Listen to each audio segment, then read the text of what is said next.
this William guy less and less as we progress onward. He's kind of a bit of a dick. I don't know why the hell we got this stupid ass fucking... We gave him that stupid berry. Why? Why did we do this?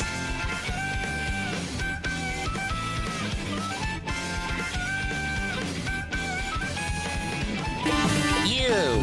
Yes, you're the one. You wanted it. I'm gonna give it to you, but I'm gonna beg the whole time. And, right, I'm not gonna like it. And it'll be your fault. Your fault, right? You're the guy. You, Rue. Yes, you wanted it. So I'm gonna give it to you, but I'm gonna be a bitch about it the whole time. I'm gonna remind you constantly. It's not game of the year. It's a bad game. It sucks. It's shit. It's trash. And you like garbage. And you're a simp incel. And you're a gooner. But it's okay if you like the game. But I'm gonna make fun of you every step of the way. Even though I'm the guy who looks like this with a sloughy, slouch, slooch mouth, and a fat wife who looks like a whale without all the blubber. Without all the blubber. No, with all the blubber.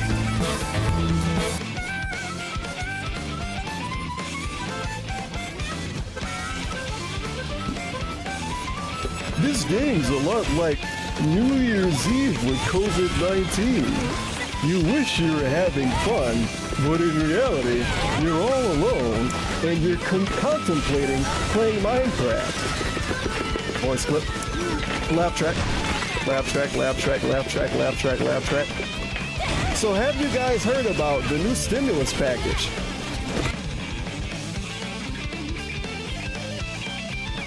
And begged this guy not to look his fucking ass. And then they hug it out. His eyes, and he said he was a fucking alcoholic. And they hug it out. And then we wonder why he won't bring me on to confront him tonight. It's because he's scared. It's because he's spineless. It's because he's a cockroach. He's a fucking worm. And he's afraid of anybody that is any sort of a man, that has any sort of a masculine presence. He doesn't know how to behave in a friend group or a setting. Because this guy has never had any friends. Slams him into the mic, and then he grabs the mic. It was always super awkward when we brought him on with me and Andy. Because he's never been a part of a male friend. Hulk comes back. And he views anybody from across his the chair. friend He goes, as a means grabs to him, an end. and then they It's fly and not they fall. somebody that he genuinely cares about. To him, people are tools. John Rambo was a tool. Howard was a tool to him. He used everybody. It's good to have you guys back. Well, he didn't genuinely care about me or anything.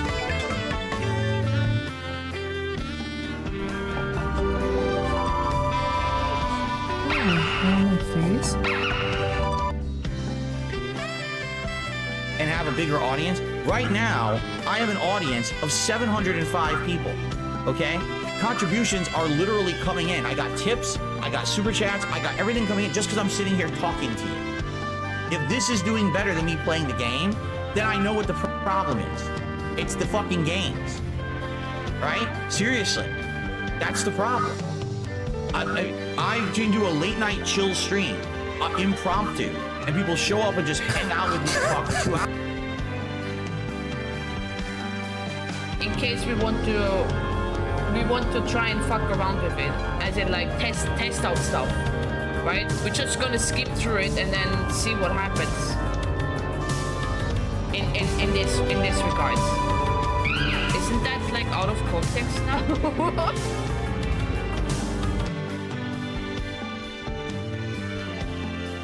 You just gonna follow me around, buddy?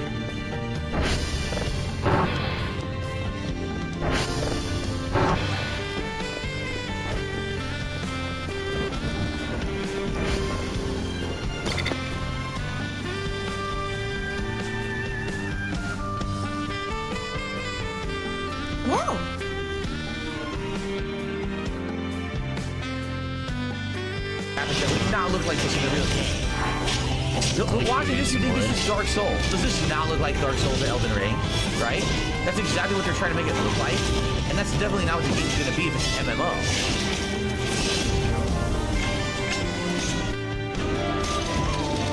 Oh, oops.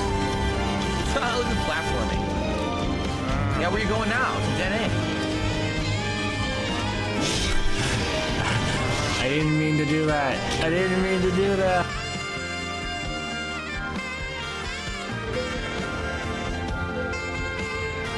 hot dogs, some glizzies. I love me glizzies. God, I want some hot dogs right now. I really do. I need them.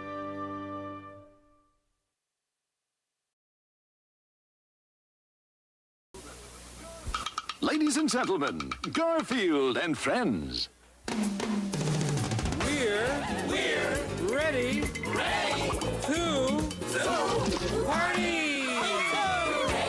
party. We're ready. I hope you bring lots of spaghetti. I'm scared.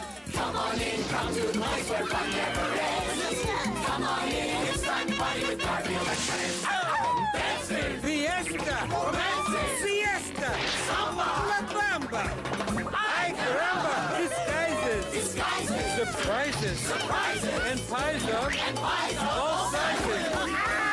Come on in, come to the place where fun never ends. Come on in, it's time to party with Garfield and friends. Come on in, it's time to party with Garfield and friends. Garfield and friends. And pay attention. There'll be a test at the end.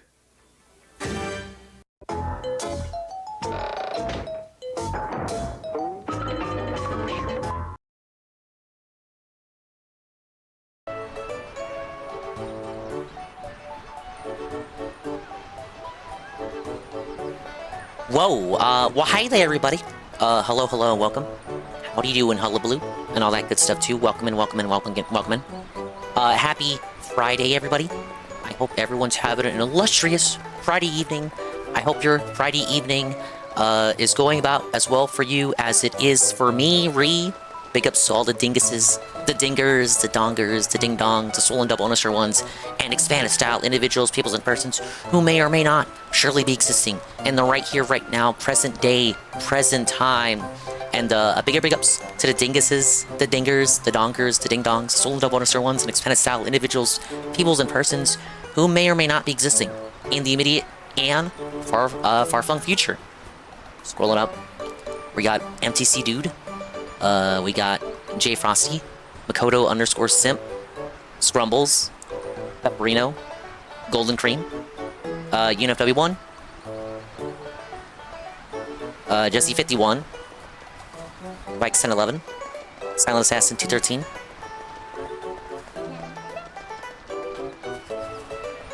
Goon, Dingus, who are you carrying the partner and why isn't it Shroom Dukem? Well, wait, you were here when I said it was gonna be Bean, but then you told me not to do that because it was presumptuous of me to do that before I even got my check mark. So you already have the answer to that question. Hello, Kusterin? Why isn't DSP playing this? Didn't he say he liked Mario Wonder? $20 price tag, and he never even beat the base Mario Wonder. My vocal fry is less awful. I actually think it sounds worse today than it did yesterday. But what you hear isn't what I hear. As I speak, as the vocal fry in my vocal cords fries itself in real time as I try to project my voice onto you, the viewer, as me, the streamer.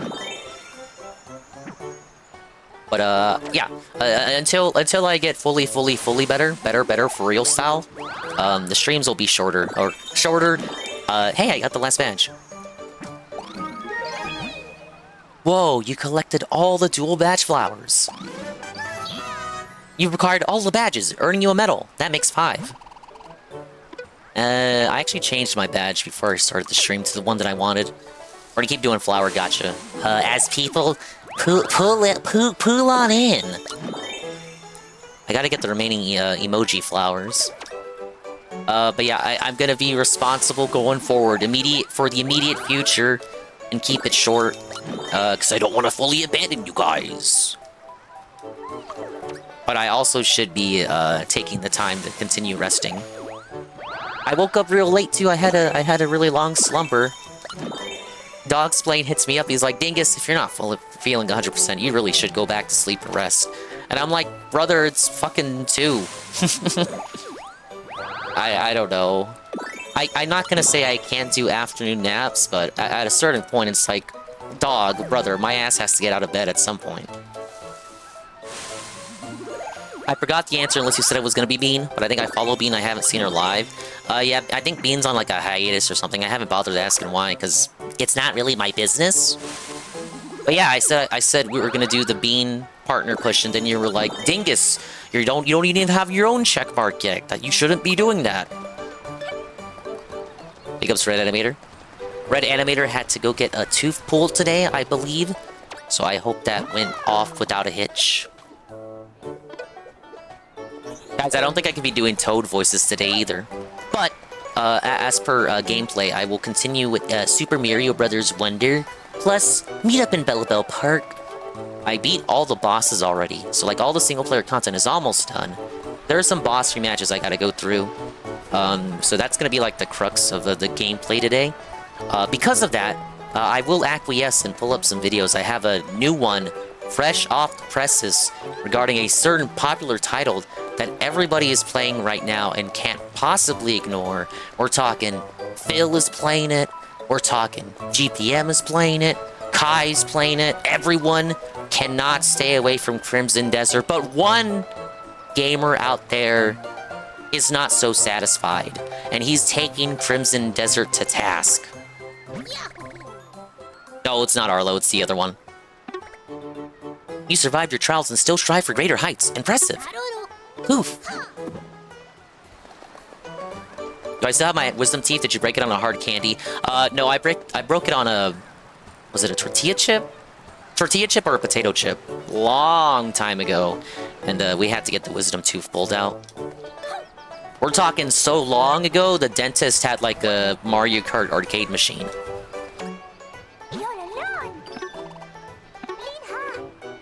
Got a mystery for me?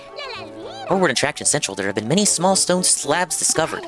On those stone slabs are images of our ancestors gathering together to play. By reenacting those depictions, we might solve Bellabelle Park's mysteries. Of course, some of us are just having fun instead of focusing on research. Wait, having fun? I wonder.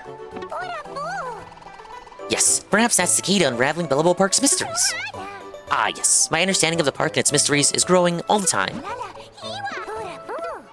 It went well, and you also got the K-pop Demon Hunters McDonald's meal. Brother Dingus got that for niece Dingus the other day. I still haven't seen that movie. Those Dingus thought about it, broke his wisdom tooth on a tortilla chip a long ass time ago. Was asking Red about his tooth breaking, actually. Oh. Well, I'm sorry I stole that and made it about myself. Hey, Corona, is my throat better? No. Hey, Puddin'. Hey, Knock. I thought it was a Netflix show. No, it's a movie. I think. Maybe it got expanded to a show? Expand? I thought it was a movie. Get some honey? I know what I should be having. I ran out of cough drops, so I might have to get more. Hello, Expand Dog. How you doing, dude? What I mean is, your Wisdom 2 probably doesn't get that much use anyway, so are you breaking it on a chip of all things? Now that you're making me think about it, I might have mixed two stories up. I had to get a tooth removed at some point when I was a teenager because I broke it on a chip.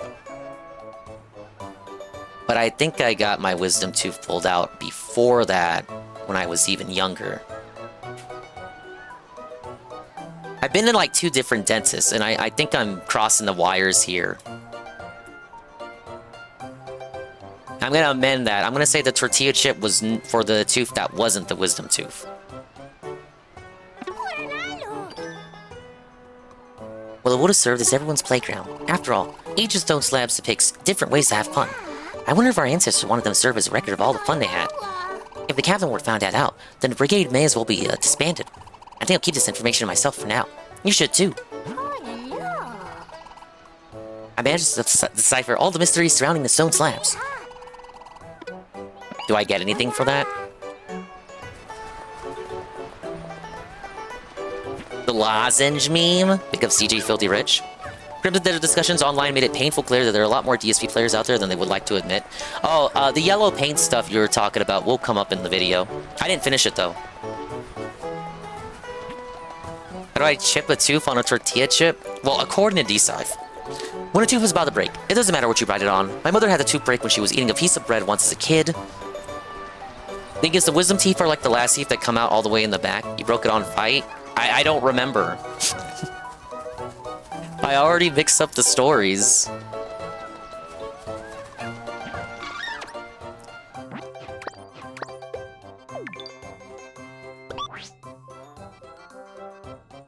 birdhouse reports. Already got that badge. Recruit report number 8. The treasure I thought I lost is back. Someone must have helped it out. Well, that brought me back to reality. No more talk about being a fully fledged brigade member. Anyway, the captain was really happy for me, and I'm in full bloom. Big ups, praise that son. Big ups, Discord merchant.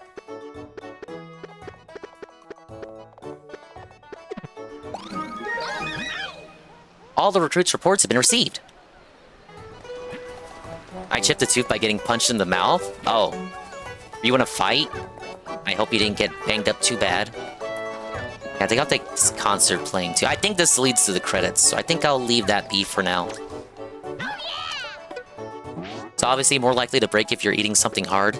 Now, I remember that it was because of a chip, but I'm not confident on what tooth it was now that I think about it. I mean, do you want me to lie and say it was a harder piece of food?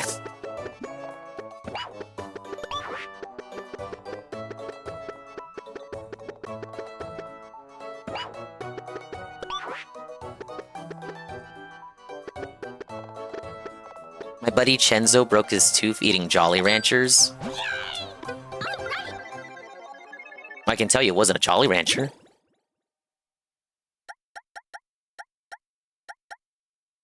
Have I ever bumped teeth with a lady when kissing? No.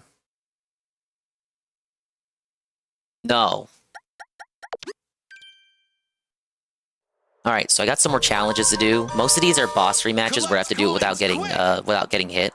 But some of them have nothing to do with that, and are just more challenges to do.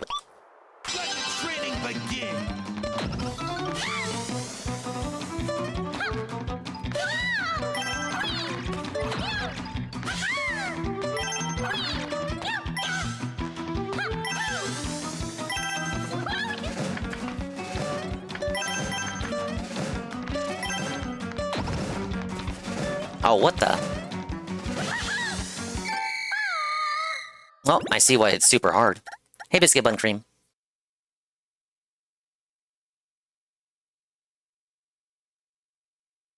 Okay, Healthy recovered dingus. Not yet. Not just yet.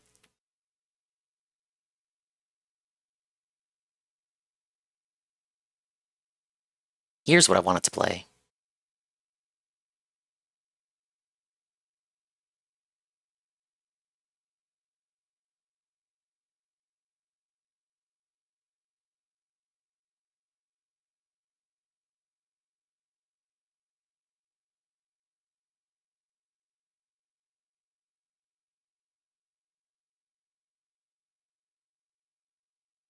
All right, depth of the gameplay loop. Love. Being alive. Love. Breathing. Love. Being alive. Thank you, Knock. Joy.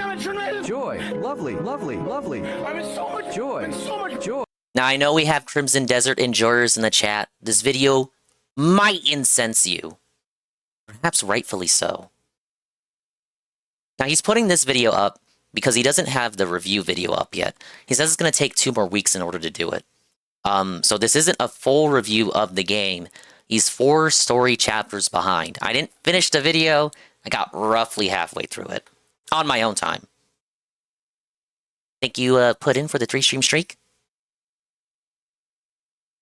I know what you're thinking. Synth, where's the Crimson Desert review? Well, he scammed I'm it and about lied. 40 hours into the game, and I still have 4 more story chapters to go. And since it's been quite a while since I've released something at this point, I thought, what better time than to create another Gaming is Dying style video? My quarter soul levels today, I'm monitoring them. I should be fine. The more I played it, the more I realized the hidden potential here. This could have very easily been a cult classic, and on a certain Mongolian basket weaving forum, it's certainly being pushed as one. It is being hyped up by many as the Korean spiritual successor to Dragon's Dogma, and in some ways, that's exactly what it is. In the sense that Koreans still do not understand that fundamentally, video games need one thing at their core, a solid gameplay loop. Though admittedly, this is also something the AAA industry has not understood for what feels like well over a decade at this point. It feels like every single modern AAA game has 1,000 slot mechanics. Yeah, I took your Why? feedback into Because some account. executives said they had to be in the game. I'm sure that the Feeling incompetent today? I'm diversity working on hire it. developers are responsible for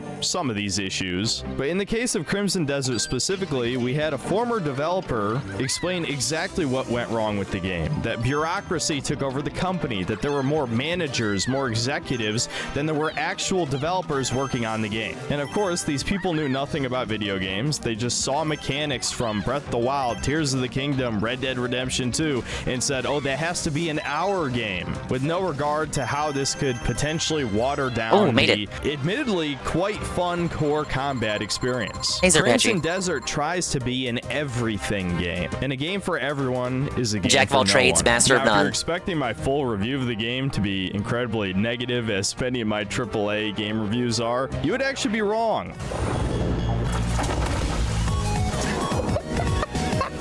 What are you talking about, Biscuit Bun Cream? He enjoys it. What are you doing?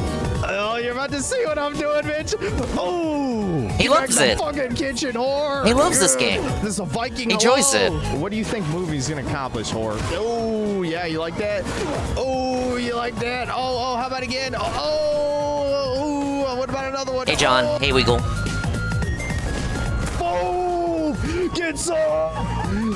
Fuck you. Who the fuck you think you are? Get these furries out of my game. I'm sure you've heard the claim online that the game gets good around 8 hours, which is honestly kind of a lie, but it does get steadily better the longer you play it. I don't know why, but they front-loaded a lot of the worst missions in the game, right? It gets good 30 hours in. I've heard that one before. In the beginning, and it takes quite a while to get used to the very foreign control scheme. It's unlike anything you've probably played in any other action game, and in general the game just has a very sluggish sort of realistic movement, like a lot of RE Engine games, which Or I like Red Dead don't 2. think fits for a game like this where you basically have superpowers. It should be very fluid and responsive, again, like Dragon's Dogma 1. So today I just want to talk a little bit about Needs zero simple jank gameplay animations. loops. Or Again, it rather, feels lack like a thereof. lost art in modern gaming. I'm sure everyone here has heard the famous Bungie quote about the 30-second loop, but I'll play it again just in case. In Halo 1, there was maybe 30 seconds of fun that happened over and over and over and over again. So if you can get 30 Halo seconds 1 of has fun, no seconds you of can pretty fun. much stretch that out to be an entire game. And so you can have all the great graphics and all the different characters and lots of different weapons with amazing effects, but if you don't nail that 30 seconds, you're not going to have a great game. And this That's is also something the I think toddler most philosophy. game developers, at least starting with the mid-'80s, understood. It was only forgotten in the past decade or so. Maybe it's just because I've reached Unk status, but I've grown more and more appreciation for games that understand. Just one basic gameplay system should be refined to perfection, or at least as close as possible. I've received many critiques for my taste in video games over the years, some just in good fun, some being legitimate insults as if it's an attack on my credibility that I like games made for all ages. Listen, likes man, baby I like what I like. games. No words you Who would can do such say a in the thing? English language could possibly convince me not to like Spyro, Crash Bandicoot, Ratchet & Clank, Jak and Daxter. These are my favorite games. And what is something in common with all these games? Again, a simple gameplay loop, refining it to near perfection. Spyro the Dragon is still my favorite game to this day, and all you do in that game is explore mini sandbox levels, collect gems, free crystallized dragons. Your character abilities are so simplistic. You can walk, you can jump, you can glide, you can charge, and you can breathe fire. Easy and to that's pick pretty up and much all play, you do difficult for to about master. 90% of the game. There's only a couple gimmick power-ups, and yet the game never Again, gets that's a boring Nintendo for me. philosophy, Why too. is that? Well, obviously one answer is nostalgia, and that's true. I won't deny that for a second. But I think a bigger component is that the developers at Insomniac at the time understood that they had to make as much as possible out of so simple systems, through the level design offering different platforming challenges or different types of exploration. I feel like every single level in the game stands out in my memory incredibly well. Another great example I'm sure many will name is Super Mario 64. Again, very simplistic Whoa. systems. We so love that people game. still speedrun the game to this day, and it's not just because of nostalgia. It's because the very simple gameplay mechanics actually have a very high skill ceiling. Some of this is due to bugs, like backwards long jumping, but there is a certain level of mastery to such simplistic control controls. And the reason I'm yapping about this is because I think of a game that just released at the time of recording this, Serene Estates Last Guy, an indie game I watched him play this on published by stream Cult while I was Games. sick. Now, I you still might am sick, recognize that actually. name because they were the developers of The Great Rebellion, an indie roguelite 2D action platformer where you play as a Ryan Gosling saving the world from Globo Homo. And the reason I bring this game up is because obviously these guys want to be right-wing creators in the gaming space, which is very rare. And so you would think a channel like mine would be heavily incentivized to encourage people to purchase Serene Estates. But you said you weren't a political channel. The game just kind of feels unfinished. And not in the sense that it's really buggy or the levels look or feel unfinished. It's just overly simplistic. Like the core gameplay systems were half-baked. I just don't like the character design for the protagonist. Why am I playing as a bald, futuristic Caillou in a green suit? I only played about 90 minutes of the game, but trust me when I say that was more than enough to see that there's just not much to this game. The only mechanics I had access to were walking, jumping, pressing square to interact, and then pressing circle to drop an object. Now, potentially, It's you not could like actually do self-insert quite a these. lot I'm not with bald, gameplay I'm not systems bald, that I'm not simple, bald, I'm not especially bald. because this is not an entirely accurate comparison to compare it to Spyro and Mario 64 because this game is a puzzle platformer. But therein lies the rest of my issues with the game. The puzzles I mean, it's clearly some flavor of jank, right? are brain dead. They're not even really puzzles. They're like, okay, I just need don't a like anything power about the core, aesthetic so I'm being gonna presented with. This looks like platform slop. across a couple things, grab a power core. I don't care if then right-wingers platform made back. it. That's not a puzzle. And the worst part is, it sort of breaks one of the fundamental rules of platformers. It has auto vaulting. What this does is obviously remove most challenges from the platforming because you can be way off. How are you going gonna to make a 3D platformer with auto jumping? And pull themselves up. There's also a health system in this game. You can even get health expansions. Yet in 90 minutes, there was only one enemy in the game that just did damage. Every other time I died was dying Tomb Raider instantly did it, from but this fall says damage the from character full health. So I don't even know why the character doesn't move like Lara Croft does in the Tomb Raider games. hell health is in Like the character clearly exhibits more control over like his jumps and where he's able to move around than Lara. Like, isn't Lara, she's gotta like stop in place if she ever wants to like turn around or something? the game at all. I mean, if you compare it to Crash Bandicoot 1, for example, very simple game, and yet still beloved by many. In that game, you also can only jump and attack. That was pretty much it. And yet Naughty Dog designed very challenging levels that felt incredibly satisfying to beat with such simple gameplay systems. This game is nothing like that. I think the main reason most people even want to play these games outside of, I guess, trying to relive childhood Simplistic nostalgia equal better. is because they are simple but very fun games. This is almost like good, the new opposite end of bad. the spectrum compared to Crimson Desert, which we'll get back to in a second. But in Crimson Desert's case, it has a million superfluous mechanics, whereas Serene Estates has almost nothing to it, which is fine. Again, if you look at NES games, Super Nintendo games, they all Kind of an odd detour to poo on an indie game by comparing it to Spyro and Crash. I thought that too, but it serves a purpose in that he's trying to like talk about how it's a middle ground.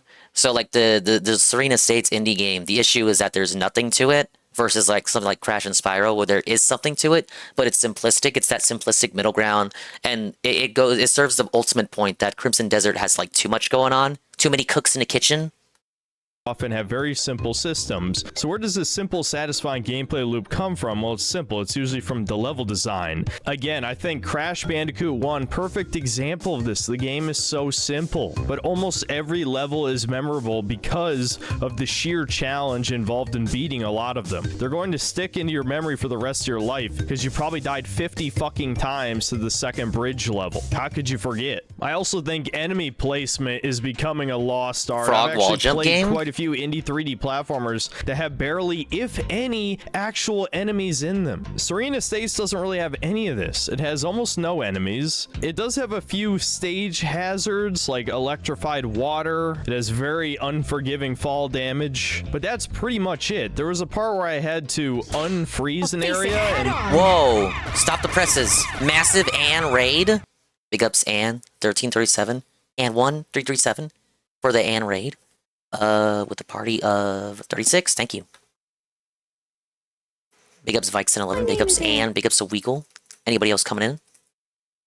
Or in the middle of a Synthetic Man segment. Scam segment, of course, so I can rest my voice. Porter, are you even a friend of mine? No. Wowee. I like how Potter said that with zero chill. I'm still resting and recovering my voice, Anne, so I don't know how long I'm going to go tonight.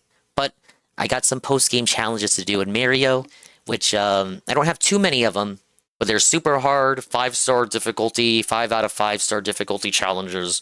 So they may be able to occupy me for enough hours until I can clock out early. In the meantime, Synthetic Man is tearing Crimson Desert apart by comparing it to PS1 platformers. That could have been an opportunity to maybe have some kind of cold damage, maybe you have a time limit in that zone. Literally anything to break up the monotony of just walking around and picking up batteries. Nope. It feels like I'm just wandering around these dystopian corporate sci-fi environments just to look at them, I suppose. The only selling point of this game is that it is thinly veiled political commentary on the metaverse and increasingly losing ourselves in escapist fantasies and how dystopian the real world has become over time, that kind of stuff. There's a million left-wing propaganda games we certainly could use with a few right-wing ones. But again, like I just said, when it comes to 3D platformers, people play these games for the gameplay. I think at the concept phase, they needed a far more solid gameplay loop. I never had to use my brain to solve any puzzle. I never had to use any skill to jump across a gap because of the vaulting system. This game is half-baked. It's that simple. I've been called many things over the years. Grifter, chud, some form of neo-Nazi perhaps. But the whole point of this channel has always been I want AAA games to be better. And I want indie games to be better too. I don't often shill indie games on this channel because I don't lower my standards for indie games anymore. However, for all 5 of you who like baby games like me, if you did want a recent indie game suggestion in the same genre, Demon Tides, the sequel to Demon Turf, came out like a month ago now, and it's pretty solid, but I'm not going to review it in this video. I did want to talk about Serene Estates though, and He's recommending a game where you play as a little girl! Just know for a fucking fact that if I made that video, nobody would watch it. But to get back to the point of this video, let's circle back around to Crimson Desert. Okay, everyone says that was a sidetrack. That was like 3 minutes out of an ultimately 26-minute video, and he doesn't go back to it. Yeah, he doesn't go back to that sidetrack. I don't know. Maybe unnecessary, but perhaps ultimately serving a greater purpose. It was at this point that I clocked out the video, so everything past this point I haven't seen. I got the point. I got the idea he was trying to make. Likely another 2 weeks. There's been many critiques leveled at this game. Hey, Doc, like I said, it's an every. No, he doesn't hate it, but he's going to talk about how it fails at a sufficient gameplay loop. It's not his full review. His full review, he says, is 2 weeks out. This is just a video to buy the viewers time. The death of gameplay loops I was going to see if people were liking it, but the comments are talking about Tel Aviv, so we're just going to get back to the video. Everything game. If you've seen a mechanic in a AAA game in the past 5 years, it's likely in Crimson Desert. It's got everything. It's got slow horse rides. It's got cleaning chimneys and other such chores. It's got mining and woodcutting like fucking RuneScape. It's got tailing missions. It's got stealth missions. It's got interrogation mechanics. It's got disguises. It's got farming. It's got banking investments. The list goes on. I feel like almost every time I did a single player mission, there was a new gimmick mechanic for it. And one of the most obvious slapped on systems is the floating island puzzles just ripped straight out of Tears of the Kingdom. Oh, but we love that game. These are puzzles designed by aliens because there's no signposting whatsoever, and half the puzzles require you to engage with a mechanic that has never come up before, had no tutorial in gameplay. You just kind of have. Okay, I lied. I think I stopped watching around this point, actually, because I remember him saying this. Now, I know people are going to jump to yellow paint accusations. He wants yellow paint. He wants yellow paint. But there's a difference between needing yellow paint to literally guide you through the entire puzzle, like the talking head in God of War Ragnarok, who tells you the solution to the puzzle if you stand around for 5 seconds. There's a literal difference between that and just having a basic signpost or something. Again, he says puzzles that require you to understand mechanics that you have not even been properly introduced to yet. It's like a difference between having a tutorial and then giving you the puzzle with which you use the move or mechanic that you just learned to solve the puzzle. There's a difference between that, proper gameplay mechanic being introduced and then being tasked to do something with that mechanic versus having the yellow paint exist and then it handholds you through the entire puzzle. I'm gonna put that out right now and sweep for him because I know that point will be misinterpreted to him wanting yellow paint. Except these are puzzles designed by aliens because there's no signposting whatsoever, and half the puzzles require you to engage with a mechanic that has never come up before, had no tutorial in gameplay. You just kind of have to figure it out with no hints. This is one of the I wish he didn't say figure it out with no hints because it even though I understand what he means, him saying you kind of have to figure it out with no hints, like that's going to trigger like half of you and you're going to say, no, he wants yellow paint. He wants yellow paint. But that's not really what he means. He should have phrased himself better. He should not have said you just have to figure it out with no hints. Hey, Topher. Most baffling games I've ever played. Now, some of this might make sense to the people who played Black Desert Online. No, we gotta sweep it up. I gotta get my golden broomstick out for our boy. Single-player version of that game, except single-player in the worst way possible. I've heard single-player MMO leveled at certain games as either an insult or a compliment. Check Kino, not able to right away. Some examples being Dragon's Dogma, Kingdoms of Amalur, games that I actually enjoyed. Even a really like sloppy Slav jank type game like Elix 2 I had fun with. So maybe I'm just more predisposed to liking this genre, but man, Crimson Desert is a hard sell. The question on your mind might be, why the hell would I even bother playing this? Why is the review not out yet? Well, it's because at its core, the gameplay is fun. Bunny in the carrot. Still jank and the control. I opened it and it wanted me to follow them. I didn't know that was a thing that Kick does. Now you open the Kicks, you open the casino chat. It's like, bro, please follow. Are fucking weird as hell, man. Name another game where the Cypher. double jump is square and then R3. And that's just the tip of the iceberg. I'm not going to describe the systems here. I probably will in the review. All you need to know is actually killing enemies is fun. In a weird way, it's halfway split between Dynasty Warriors and a Souls-like game. When you're fighting normal-ass bandits and knights and all that, you can just take out legions of them with your over-the-top flashy abilities. Your character has super strength. You can slam people with trees. You can clothesline them. You can elbow drop them. You can RKO them. You can push people off. Man, you guys give him no quarter. Come on, give him a chance. It's a great spectacle. Listen to what he's saying. Not too much depth to it. A lot of complexity. You There's probably have like middle twice grounds as to many this. moves. Probably 3 times as many moves as a game like Dragon's Dogma. But the actual combat complexity is pretty low, and a lot of stuff is style over substance. Very Korean in that sense. But it is undeniably fun.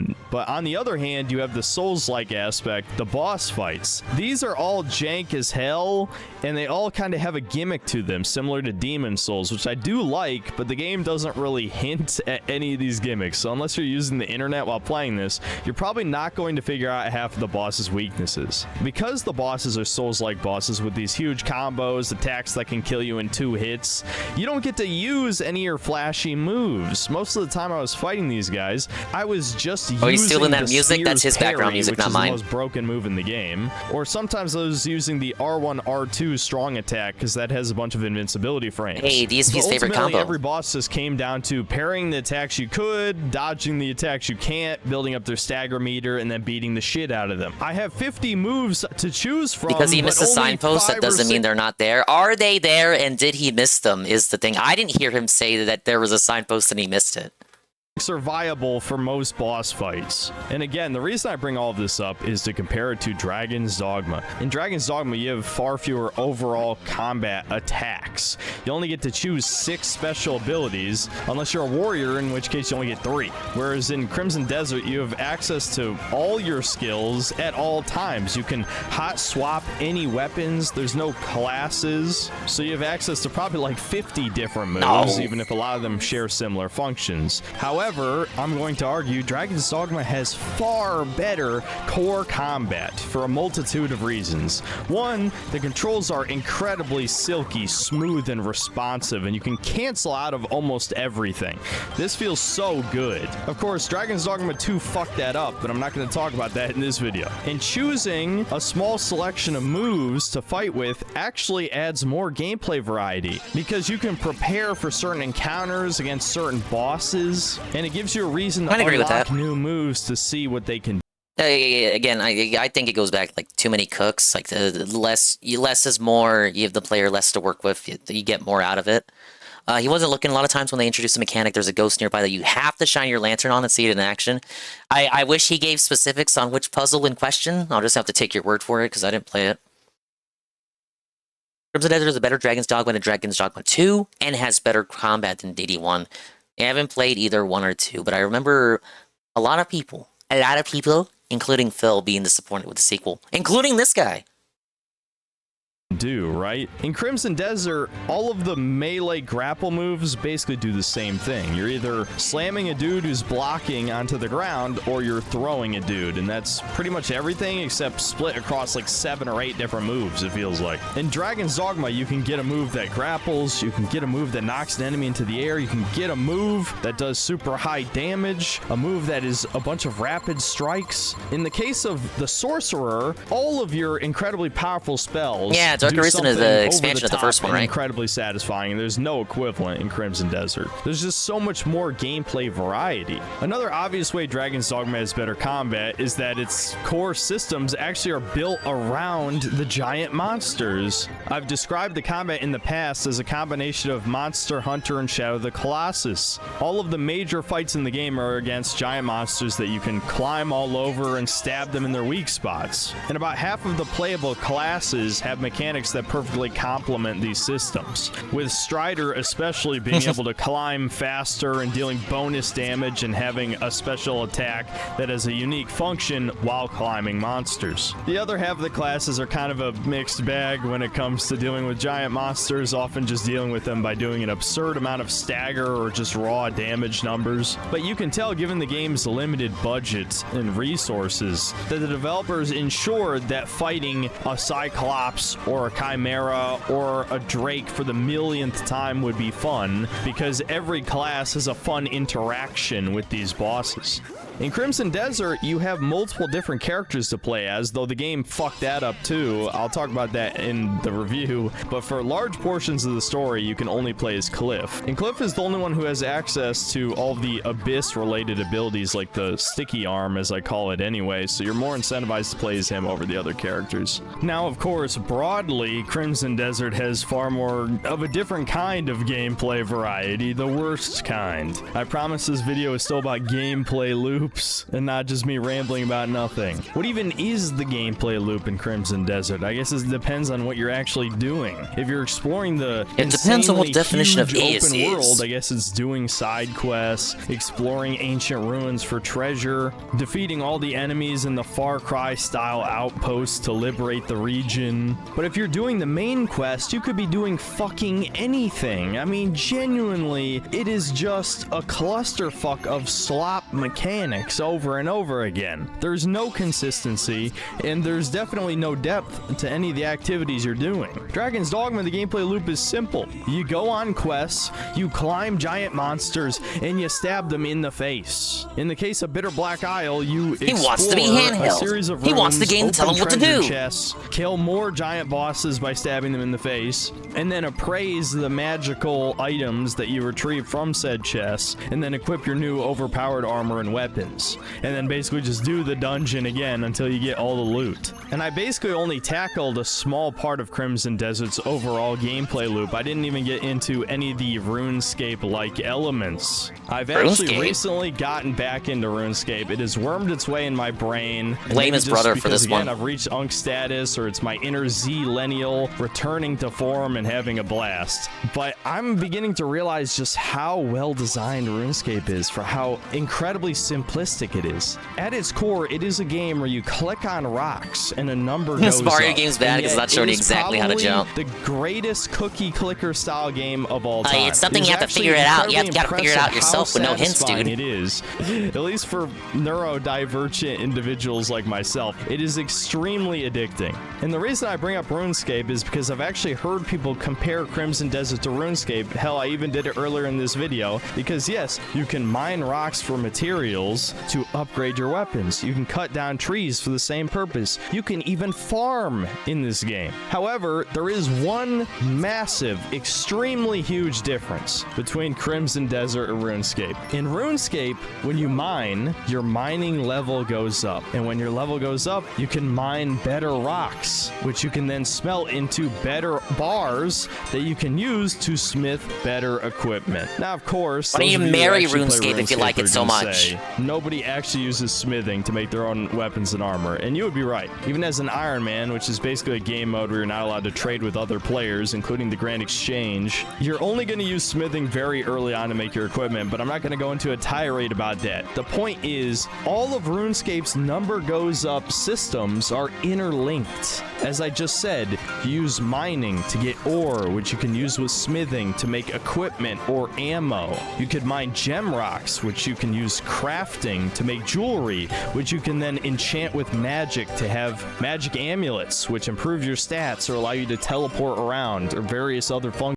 Let's see. I know it's a stretch, but he's starting to sound like DSP. Oh no, there's a reason his audience calls him DSP Jr. Where he compares every game to another game. It's not even remotely similar. Think Bloodborne. Think RuneScape. Too much yellow paint. There's a little bit of red in there too.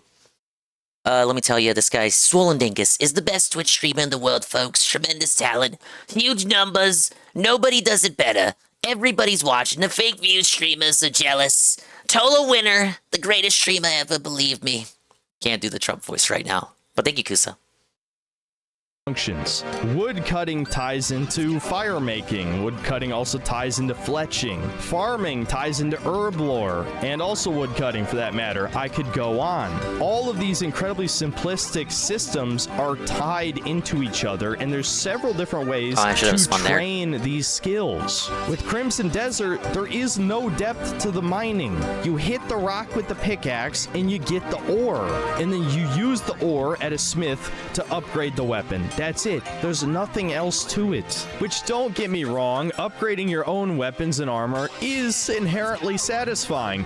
But if gaining the materials is a chore in and of itself, or you could just buy the materials with money, then mining and woodcutting feel like a complete waste of time. Now again, those of you who don't play RuneScape would say, well, Synth, all of RuneScape is a waste of time. Sure, you're right. But watching a number go up is inherently satisfying. It makes the chore not feel like a chore. It feels like a skill I'm getting better at. I'm not getting better at woodcutting or fishing or farming. Big ups, Renny-kun. Thank you for the tier 1 for 4 months. Big ups. Thank you. I hope you're having a nice evening.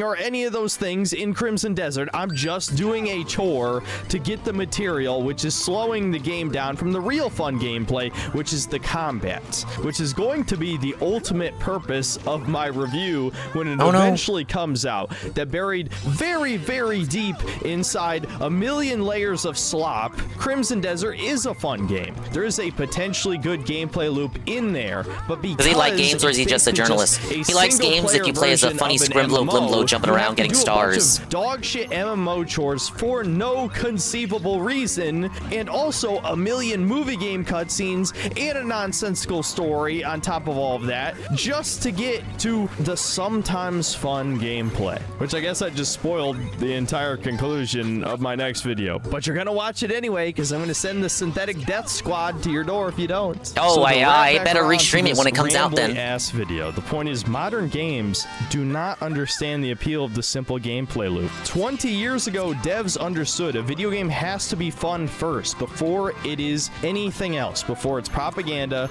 before it's some flavorless slop to feed to the goddamn consumer pigs. It had to be a fun game at its core. I don't know how modern devs have forgotten this. Maybe they're not allowed to make good games. Maybe they're just incompetent diversity-hire fucks who couldn't make a good game to save their lives. But games Maybe are the never games are just too simple woke, guys. anymore, because I guess simplicity does not appeal to the masses, and that's all they care about. And sometimes, in the case of indie games, it's not an issue of complexity. Look, it's I an get the issue of Arlo depth. comparisons, The but game is Arlo's incredibly problem is he simple, glazes the games but it too lacks much. any creativity Arlo's or problem is that he innovation. doesn't So the critique game just enough. ends This up guy's being problem is that he repetitive critiques and too a much, and the lesser critiques are version sometimes of a game wrong. from 20 Or years baffling. ago. So why would I play your game when I can just go boot up a game from my childhood that is better? Now that I'm 30 years old, I have more of an appreciation than ever for simple gameplay loops. All my favorite games are simple by nature. Again, we unironically need a return to form. That form being fun. I know fun is a meaningless buzzword, of course, and incredibly subjective, but there is definitely an objective way to design video games. And somewhere along the way, those methods were lost because I don't think developers are making games for gamers anymore, as I've said for probably 6 years now. They're made for the lowest common denominator, and in the case of indie devs, they make the games for themselves, which I don't think is always inherently bad. But if you're an ideologue, doesn't matter if it's left or right, and you would rather make a propaganda piece than a fun game, then you're probably going to make a shit game. So I hope you enjoyed this little excuse to ramble about Crimson Desert and Serene Estates, because I didn't think I was going to get another opportunity anytime soon. If you'd like me What do to you mean? make The more of Crimson these Desert Gaming videos in 2 Dying weeks? style rants, rambles, unscripted video essays, if you want to call them that, let me know in the comments, especially because I'm a lazy ass and these are a little bit easier to make and probably more fun than normal reviews as well, if I'm being honest. That's about it. See you next time, guys. Well, there you go. The bulk of it is Crimson Desert bad because it doesn't play like a... It's a single-player MMO that doesn't play like a multiplayer MMO. It needs to play more like RuneScape. I guess the solution would be play more RuneScape? It feels like he only brought up RuneScape because he just went back to playing it. Like, I feel like if he didn't just go back to go back and play RuneScape, and it was just, you know, the nostalgic memories of when he was a kid, I don't think RuneScape would have come up in that video. I agree what he said about the indie 3D platformer. That was vaguely right-wing. That did look like a piece of shit. Oh well. Don't they have that meme on Twitter about how the right has no creatives or something?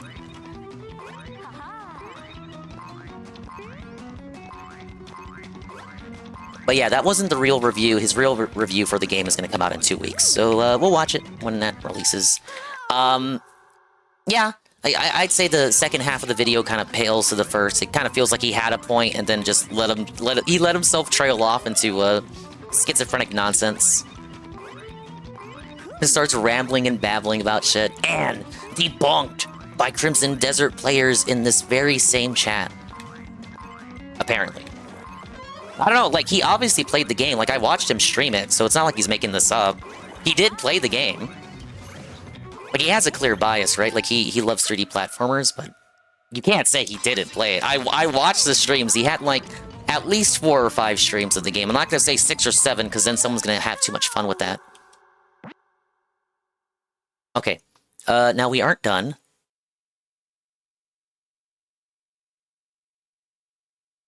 What do we got? What do we got? Right here. I got less than 150 from a stream of the game and decided to give it a bad review. That's what people do, right? I don't think Synthetic Man has goals on his stream, no. sounded like he'd enjoy the game more if it were closer to a standard rather than doing its own thing. Also, it wasn't doing its own thing enough because it took too many cool features and that confuses him. Also tried to say the double jump was something that it wasn't. Yeah, I saw you were mentioning that. I remember he was complaining about the control scheme because you're right. The control scheme tries to do something different, but rather than praise it for doing something different, he criticizes it because it's not like this. It's not similar to a control scheme from every other game in the genre that it's trying to insert itself into, and then just criticize it as like a Korean control scheme. Like, oh, the control scheme sucks because Koreans came up with it.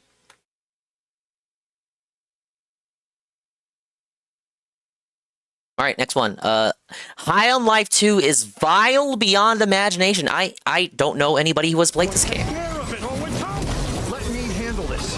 Gwendolyn, leave my family alone. Never mind, it didn't work. Stand down, Tom. This is a job for my new husband. Righted? I must have missed that. Oh, that really took it out of you, didn't it, baby? Let's get you home to an Epsom salt bath. Oh, who am I kidding? You two make a great team, honey. I know I review a lot of vile and utterly repulsive video games on this channel, but I think High on Life 2 really takes the cake. I know I just said this in my Outer Worlds 2 review, but I think this is another one of the most disgusting video games I have ever played. And it's also another massive flop to the surprise of no one. Now, believe it or not, I actually did play the first High on Life, but I didn't review it at the time. I can't remember if it was out of laziness or maybe I just didn't think it was interesting enough to cover. I'm gonna vouch for the former. The first game is actually not that bad. Yes, it was horrifically unfunny. I mean, it's a Justin Roiland game. Think Rick and Morty that guy got canceled now. You gotta like him. Type humor. I think I only laughed 3 times over the course of the entire game, and 2 out of 3 of those times were effectively the same joke, where I could just kill an NPC that seemed like it was essential. And the third one was just a mentally handicapped character doing a funny voice, which gets me every time.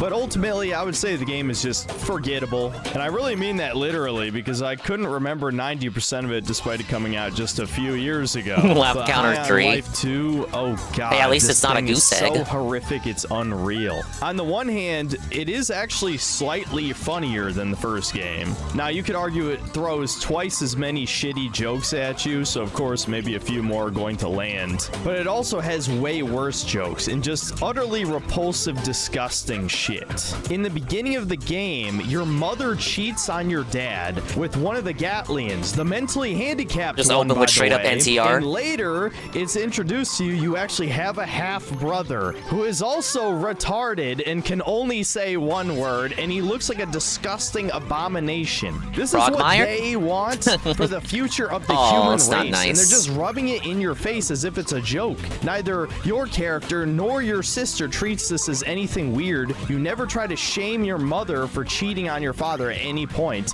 Your dad. Why is there no shaming my slut mom mechanic? Is a glorified humiliation ritual, and at no point is it ever treated like the mom is the bad guy. I was seething with rage at multiple points in this game. He was seething because the white mom wasn't felted?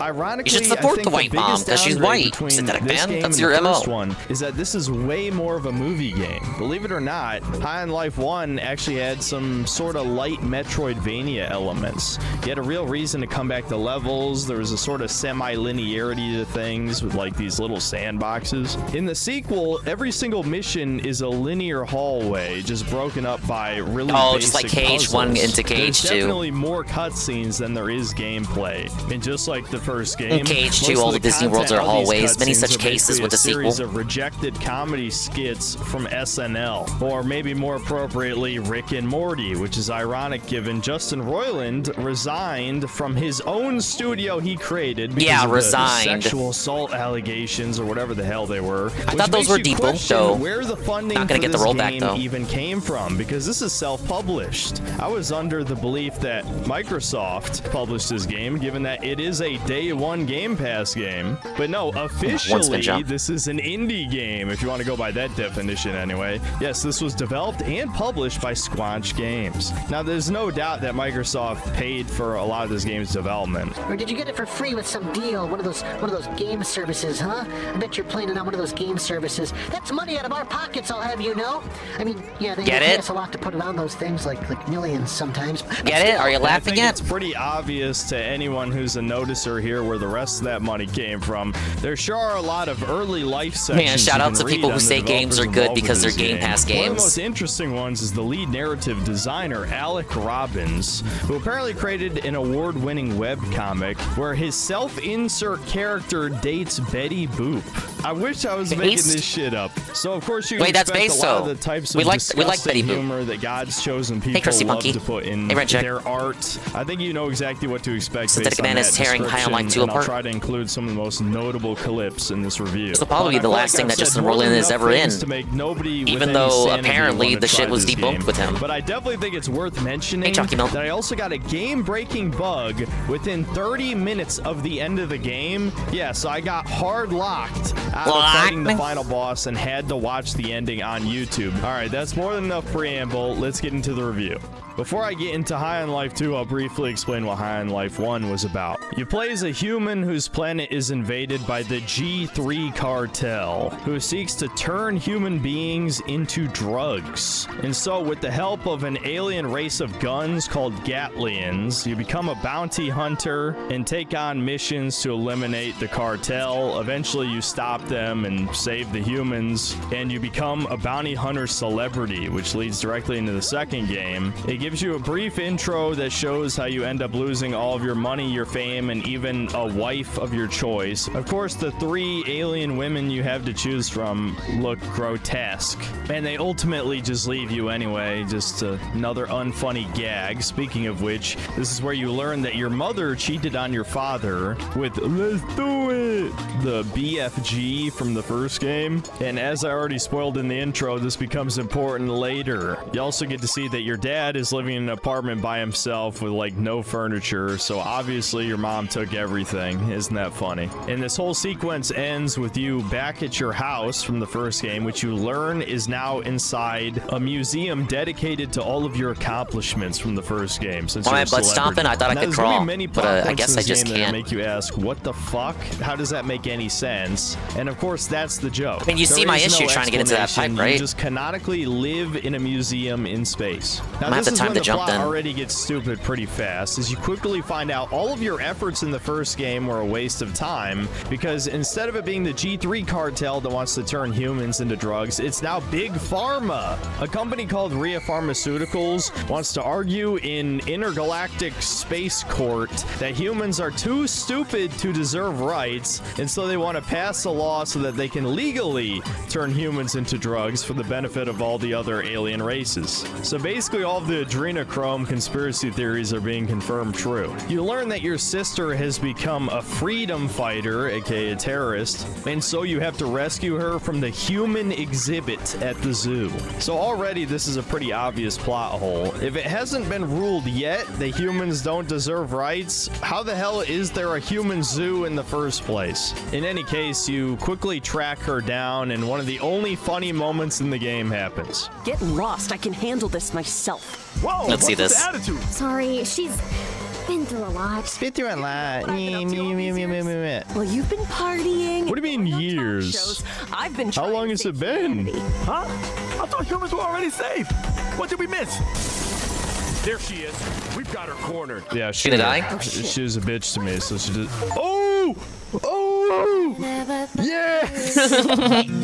Now, as much as I would have liked to quit the game right there, well, obviously I need to put out some content, so I decided to play the rest for the sake of this review. So you end up betraying the Bounty Hunter League, or whatever the hell, and you end up fighting some goons and eventually a ripoff of Gex. I'm going to very briefly touch on the combat was I hearing here, Gex music and then here? I'll talk about it one more time later in the video, but all you need to know about the first half of the game's combat is that it's incredibly basic and very similar to the first one. Every gun has 3 different functions, functions, which I'm sounds sorry, pretty good Puddin'. on paper, but in practice, it doesn't matter that much. Because every gun in the game roughly has the same DPS. There's very little progression. So it doesn't really matter if you want to use the submachine gun, or the shotgun, or the frog rifle, gun wearing or floaties? the bow. Ultimately, What they all these just kind of do weapons? the same thing. Now, the secondary function of the gun can sometimes be useful. Like, Sweezy can shoot an impaling spike. Gus can suck enemies just the toward Needler him, from Halo. which makes it easier to use the shotgun blast. But a few of the guns just aim with right click and don't even really have a second function. And then the third function, the trick hole, is the special ability. And later in the game, this will completely dominate the combat because Hey, Golem. obviously, since you have You missed unlimited Synthetic Man ammo going in this after, game, the Crimson trick Desert. hole cooldown is the only Sorry, ammo Dingus, I dislike this management person. in the game. You can I think we only got a few more videos from him. optionally use a soda to instantly recharge the special ability of each gun, but once you get enough guns, you can actually just cycle through the cooldowns by switching weapons. The combat is incredibly simplistic in this game. You basically just point and shoot at guys, and it doesn't really matter who you're shooting at. Yes, there's some enemies that fly. There's an enemy that can split into two smaller enemies once you defeat him, but at the end of the day, they all do the same thing. They just shoot projectiles at you while you ride around on a skateboard super fast and just dodge everything. The combat never gets more complex. You just get more tools. That's it. It is perfectly serviceable. It's Thank you, not Biscuit Bun bad, Cream. but like I said, I'm not going to really talk about it in detail. As for the bosses, all of these are the same. They're just a damage sponge. You just hold left click on, use your special abilities, and then occasionally they get stunned and you stab them with knifey. I honestly couldn't tell you about any unique mechanics any of the bosses have. At most, you might have to parry one of their attacks with melee. That's it. Back to the story, you defeat Gex, but he lives. Even after decapitating him, he can just grow his head back. But Base you manage Gex. to escape and make your way to the human exhibit. There you meet what is basically a discount Ryan Gosling and pet him. Yes, really. And eventually make your way to the basement of the veterinary office, which turns out to be a secret lab for Rhea Pharmaceuticals. There, a nerd emoji explains that they're refining spun humans twice. into a pill called Humanza Pro that they want to sell to everyone. It didn't look like I was gonna make Gex it. one more time. He's convinced he's actually the baddie. Yes, they literally do the fucking meme. I can't believe this shit. And so you and your sister escape and you take up a new base of operations inside what looks like a 90s arcade.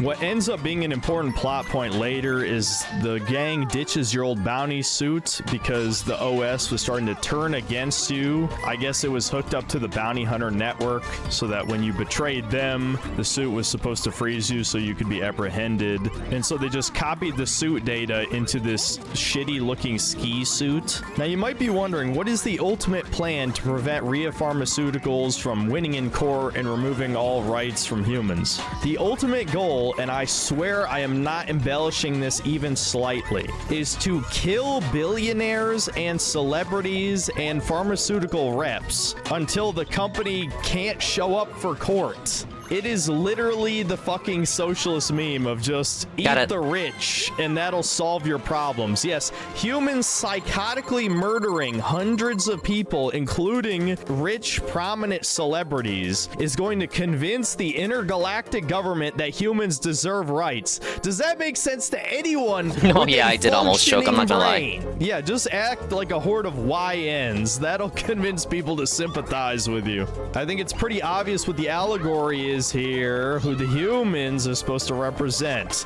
I say this without exaggeration. This might be the most retarded plot in video game history. Now, of course, the common defense for such a stupid plot would just be, why are you taking it seriously? It's obviously satire. Okay, but if I'm not taking anything seriously, why would I play this game? Why would I care about anything happening? Why would this game waste countless hours of my time with unskippable cutscenes? I have to listen to failed comedians' comedy sketches every 5 fucking minutes, and I'm not supposed to take any of this seriously. It's not funny. This is just a torture session. Again, a humiliation ritual. I know I've used that term a lot in videos in the You're not past the couple only one. years, but it describes so much of modern gaming in a nutshell. This game should not exist. The people who wrote this should be homeless and starving on the fucking streets. But no, even if Squanch Games gets shut down tomorrow, I guarantee all these devs will find a job somewhere else. Because that's exactly what fucking Everyone but happened Justin with High Norland. Guard. All those devs were former Concord devs or worked for Bungie or Wait, is worked that for true? Activision or all these Concord other people were on High Guard? companies. I didn't hear They should that. be blacklisted from the industry. Okay. Getting back to the plot. So yes, we're going to prove that humans deserve rights by murdering high-profile people. Yeah, that's gonna work. There's a metric fuck ton of referential humor in this game, and they're not even parodies. Like, they actually use the names. Like, you visit a Spencer's in this game. There's also a Party City right next door in the Space Mall. There's an we ad love for Party City, though. Glover and Bible We love Adventures Glover. made by LJN. You even get to play a small segment of said Bible Adventures game later, which was ironically one of the best parts of the game. So Straight your from the first Myrian major archive. mission takes you on a cruise to kill a billionaire. Yes, really, they refer to him as a billionaire. And you end up meeting your first new gun, even though it's not new, Travis, who is a reskin of the basic pistol that was voiced by Justin Roiland in the first game. Travis is a 43-year-old man who's about to go through a horrific divorce with his wife, Jan. And both these characters are incredibly one-note stereotypes. He is the beaten down 40-plus-year-old millennial who's going through a midlife crisis. He's incredibly pathetic. Imagine this guy and reviewing a that's the GTA whole joke. game. And forgive my terminology He'll probably review here, GTA but 6. his wife is like the Oh, best there's no time limit. portrayal, or worse, depending on how you look at it, of a turned-out post-wall roasty whore I have ever seen in a video game. Like, that is the whole joke, that she's likely slept with a fuck ton of dudes. And to spoil a later plot point, yes, you get her as a gun, so that you get to dual-wield pistols, right? And she hits on every man you come across in the game. And Travis just takes this shit, dude. This is not funny. This is infuriating. Like the It's mechanic like with them they pushing put the goon Bill Burr brats. and his wife in the game. Who the hell wants to see this? Anyway, to sum up a mission that probably took 2 fucking hours, you go on this luxury cruise with Travis as your date. And I want to point this out, that you basically play as a non-binary character in this game, because at What? no point do you pick your gender. You just get to draw whatever face you want on Oh a my piece god. of Oh my god. Oh my paper, god. Oh my which, god. of course, Sorry. I Wait. drew a Wait. wiener, being Chill. very Chill. juvenile. And every character refers to you as a they, even your own sister. So yes, instead of the Gatlian maybe going on a date with one of your other Gatlians, I mean, you literally have a female one, Sweezy. No, you are the date for this fucking fish gun. Then you go through, no joke, what feels like an hour of cutscenes with tiny bits of gameplay in between. And finally, you end up being involved in a murder mystery where the billionaire sets up this whole scenario where he gets killed and you need to find out who killed him. And it turns out it was just his clone the whole time. The only notable thing that happens during this part is there's a fat fish alien with huge tits. The only time I'm looking you at see fat any fishes right big now. tits in this game, and you can just skip the whole murder mystery anyway. And then the real billionaire ends up getting killed by a fat biker bounty hunter who was hunting you down for betraying the bounty hunter clan or whatever the hell. You end up fighting your way through he a did get it sinking off Game ship, Pass, he and said. There's jokes about him being an environmentalist and effectively a PETA member. Shit, the pee-pee boy! Ain't that big pee-pee boy? Oh, ha, ha, ha! Get on it, grow up! I didn't know what pee-pee was. Pee-pee. They didn't call it that on my hallway. My God, it's literally beep beep boo boo. Oh, beep beep boo boo. Beep beep beep boo boo boo. Come on, dude. Come on. And you kill him and also indirectly kill a giant Loch Ness monster at the same time. Then your next bounty target is the Trump analog in the game, a politician goody. that supports removing all human rights. That's totally the mission original. takes place at ConCon. Yes, it's a convention for conventions, which, despite how cheesy that sounds, would have actually been good potential for some level variety. Unfortunately, it's kind of wasted. There's a joke about finding a parking space being like a war zone. Haha, more relatability humor, as it quite literally is in this universe. You have to kill a bunch of people to secure a parking space, and you don't even end up getting it anyway. Once again, the game cucks you out of assassinating your target, as another bounty hunter named Sheath shows up, who is also hired to kill this guy. And so you end up getting a boss fight against him as the little mini Trump Trump escapes. And then after you take him out, you start sympathizing with him. And despite knowing him for only 30 seconds, you decide to spare him by carving him up and inserting him into his own gun, effectively turning him into a Gatlian. And he ended up being my favorite gun and favorite character in the game. He's a burst fire assault rifle with a javelin alt fire that electrifies things. So they basically stole this gun from Dead Space 2. And he's the only character that talks normal in this game. Everyone is this quirky Chungus, millennial writing, goofy, one-note stereotype that is unfunny. And this is the only guy who's just serious. And even some of the shit he says is kind of funny. But I bet that itself is his gimmick. For punishment. It's not that he's normal, it's that being normal and everyone like calling that out is the joke. Oh, why are you so why are you like that? Why can't you take a joke? Different team. He also enjoys murder, which is a good quality in a game where you want to kill every single character. Shortly after this is also arguably the best gameplay section of the game, when you enter the Murder Con, which Knifey obviously enjoys, where you just kill a bunch of random people to get points, and then you fight a Pyramid Head ripoff. Eventually you get to the end of this mission, you fight the Discount Trump in a boss fight. I noticed there were very few actual direct references to anything Trump did in the past 10 years. I don't know if this was Microsoft telling them to tone it down, or maybe people finally got tired of the countless repetitive Trump jokes about having small hands, or his skin is orange, or his self-aggrandizing manner of speech, etc., etc. There's really not a whole lot of that. The boss fight ends with a gimmick section where he shrinks down and crawls inside your suit. Given everything else that's disgusting about this game, I thought they were going to go for the Ant-Man Thanos meme. But no, he somehow gets inside your suit's OS, and you have to fight him in the pause menu, and then it ends with you playing Bible Adventures on the NES. That's kind of cool, actually. I have to admit was interesting, pause menu not boss. funny, but I was kind of getting into it for a second there, but then it pulls you back out of it, and the boss fight ends well, can't have fun for too long. Using Knifey to stab yourself in the face while the mini Trump plays Donkey Kong, and eventually you kill him but nearly bleed out. Now, there's actually no consequences for this. In fact, your sister even addresses the fact that you just killed a senator and will be on every government watch list, and your bounty is reaching unprecedented heights.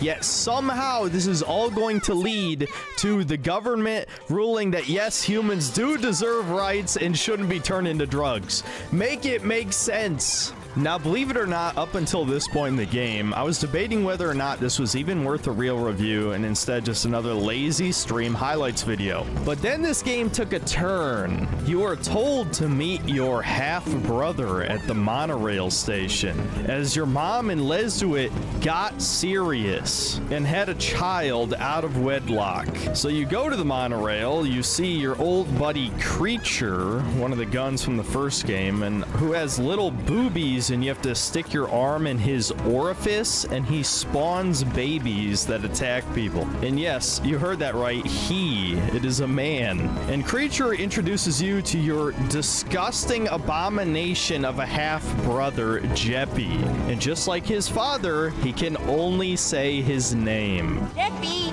Jeppy! I think he only says his own name. I'm not sure if it's a brain problem or not.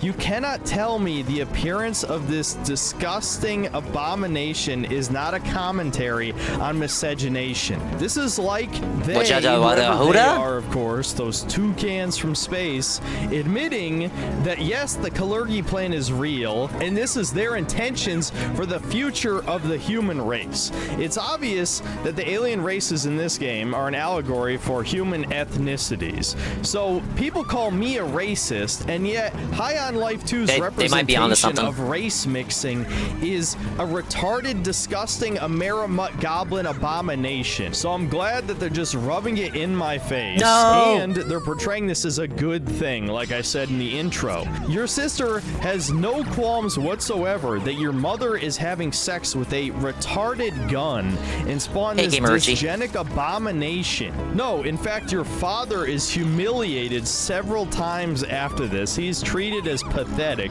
while your mother quite literally It's uses not racist, but her Paul new brings the man max. as a gun to help you fight in combat. I think it's another case I'm of him getting being on the ahead of internet myself. way As too it early turns for out, his own you good. can actually use your half-brother in combat. Killing enemies charges up the hidden Jeppy meter, where he gets excited and then you unleash him like a mini BFG, except it's way shittier. Honestly, the mechanic was so Hey, Deloria. superfluous that I forgot I even had him as an ability most of the game. I think I only ended up using him 3 times. Also in this scene, you nearly get killed by a mysterious bounty hunter that says you betrayed him and ruined his life. I wonder who this could be. Jeppy saves us, and then we go on to the next mission. This time, you're hunting down a crypto scammer. Yes, on the long list of horrific people ruining the human race, they decided to pick a guy straight out of Hustlers University. You can tell where the writer's real priorities are, and it's about as funny as you'd expect. You waste a bunch of time climbing up to his penthouse because you're not allowed to use the elevator. Hey, and you have to Zookie Wookie. end up going in paintings, Mario 64 style, which I'll admit I kind of like that idea. And eventually you teleport to a planet that looks like a PS1 game. I thought you were in the digital world, but they confirmed later, no, this is an alien planet that just so happens to look like N64 PS1 era. Hey, Sansa. Except the aesthetic is done really poorly. It looks more like Bubsy 3D I'm doing better than Mario except for my 64. throat. The So I'm first letting my part of this voice is rest for a bit. obviously full of Zelda This guy will be your host references as tonight. you fight your way through the Lost Woods and rescue a Tingle-like character. We're gonna pound your tight little ass in the face. Excuse me? And yes, they make the obvious joke that he's probably a pedophile, though the game ruins this by never explicitly explaining or even hinting to what his actual crime is, just saying that it's so horrible it would bump this game up to an adult-only rating. Wow, I love meta humor. This leads to the second legitimately funny joke in the game. Lived there, and there was like this big misunderstanding, and they really just don't like me right now, right? Okay. In fact, you could get in a lot of trouble if you're seen with me. I just need to know, are you my friend? We're best friends. Yes, we're best friends, Apples. Ah, thank God. I knew you felt the same way. You're That does kind of sound like Donkey. What's wrong with you? Bringing him here? Fuck that guy. We barely know him. He's just some creep we met in the woods. Set up punchline, let's go.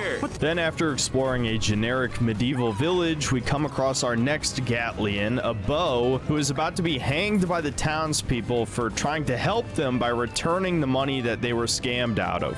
Now, of course, in this segment, you're given the That's a good illusion trick. of player choice. Wow, as you have a beginner's time trap. limit to convince the townspeople that they shouldn't kill him. Of course, I just waited it out to see what happens, and I now pronounce you dead. No! Where's the cowboy hat? It was just for Why? yesterday. Oh, wait. I think I'm good. Yeah, I'm good, y'all. That shit didn't work at all. I don't even have a net. I'm just a bow and arrow. yeah, they stole this joke directly from Conker's Bad Fur Day. Our new buddy here is named Bowie, yes, really, and he talks like a Mexican Zoomer. Thankfully, they don't lean into the Zoombonics too much. And before you ask, yes, they directly reference Jar Jar Binks by name, completely lampshading it, and they even bring the joke back up later, saying the guy watched The Phantom Menace and loved Jar Jar Binks and wants to meet him. How is that even funny? Literally no one has ever thought that in the history of humanity. And to make matters worse, you even meet a guy later in the game who talks like Jar Jar Binks, except without doing the accent. What is even the joke here? Also, despite the fact that this whole level is basically a video game world, there are very few actual video game references, especially nothing that an actual gamer would enjoy. Probably because people who made this So game referencing never Star Wars played any bad, games but it growing needs to up, reference so more I shouldn't be games. too surprised. Regardless, you get to the end of the level, you fight the evil wizard hustler Grifter. Yes, they even use the word Grifter in the game. And the whole joke of this area is that the townspeople actually want to be exploited by him. The reason they were hanging I can talk like Jar Jar, but if you don't, did he act? I wish he played a clip of the character. Tried to be a Robin I'm trying to Hood imagine and it. steal from the rich and give back to the poor people who were being hustled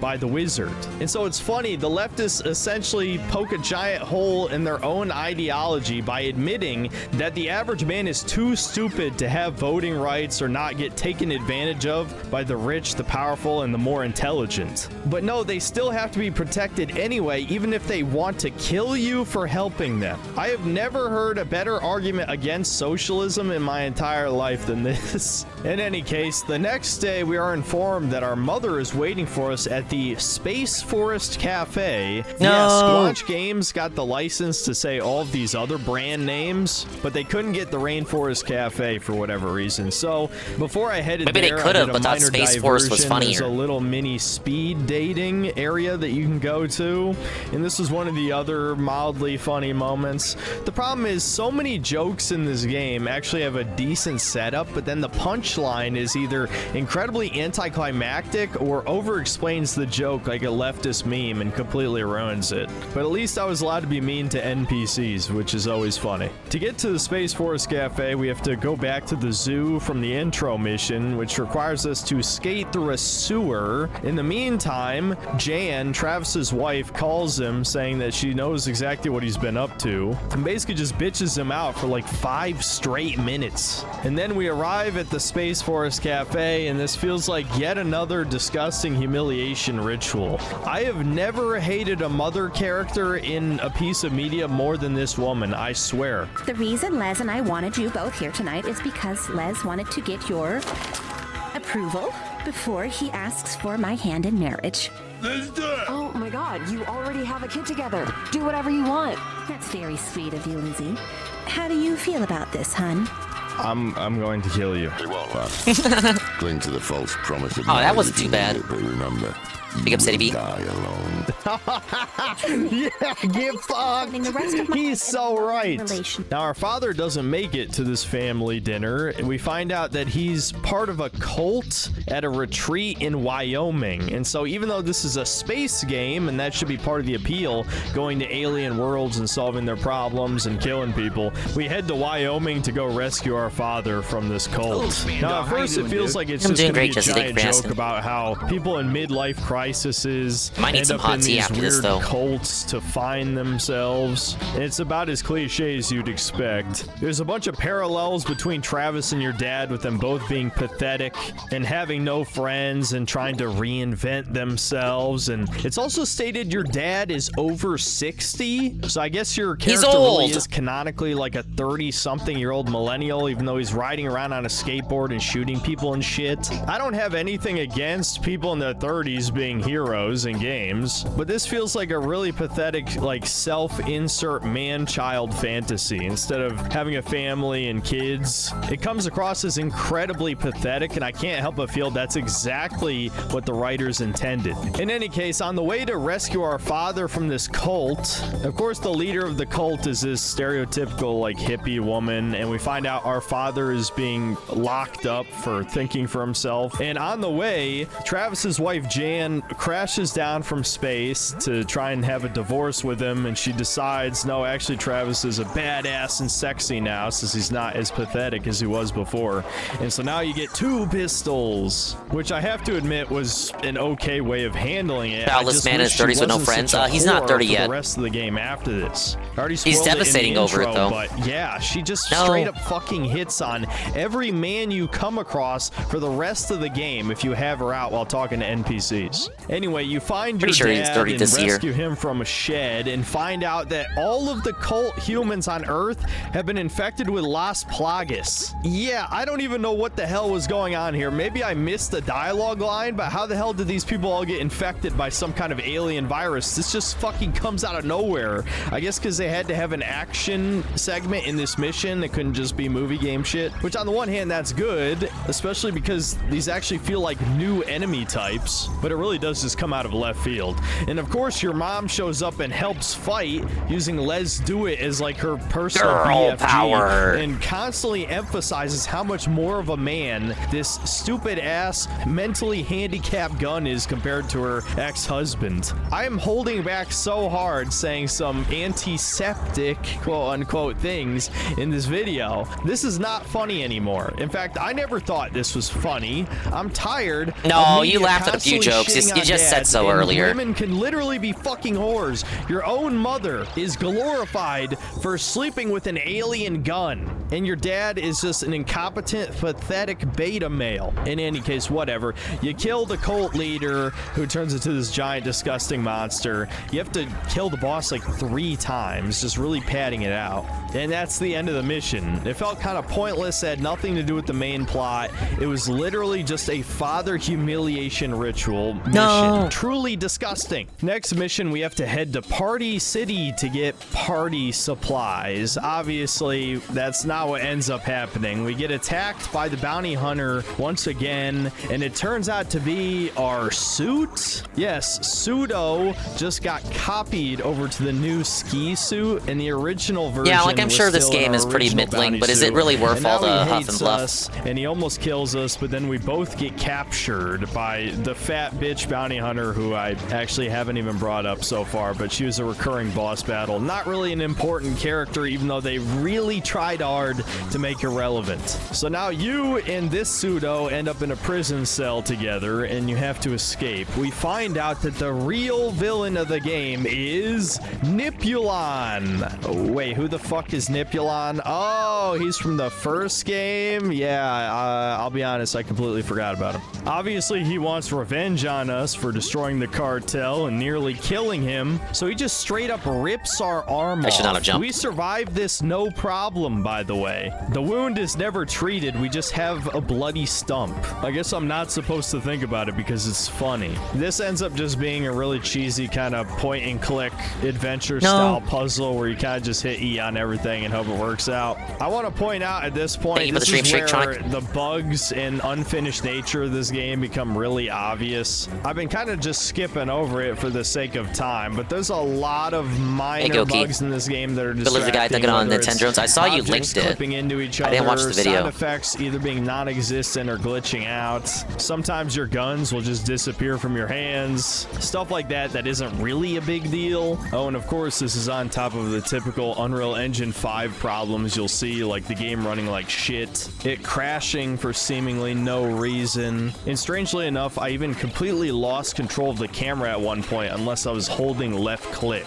And I actually had to restart the boss fight against the Grifter Wizard because Jar Jar Binks' trick hole ability, which like tears a hole through reality, the visual effect just glitched out, so I couldn't Some aim through video it to Goki shoot the sent me, weak Jay spot of the Frosty. I don't have boss. the link on So me. that was pretty annoying. Not But a in this YouTuber I was familiar segment, with. I guess I was clicking too fast because a hammer got stuck into my hand for the rest of this segment. But don't worry, if that wasn't notable enough for you, the bugs only get worse from here. In any case, the first Pseudo ends up making a gravity gun out of random junk in the cell. You end up putting his AI inside of a Tamagotchi, which you attach to the gravity gun, and then the pair of you escape. But Nipulon catches you right before you get into the escape pod, and he rips your other arm off. But luckily, Pseudo decides to save you after all, even though he hates you. And you wake up back in the arcade where conveniently the robot lady, who has done absolutely nothing this game, has attached 2 arms that look identical to hers onto you, which, like I said before, you have no gender in this game.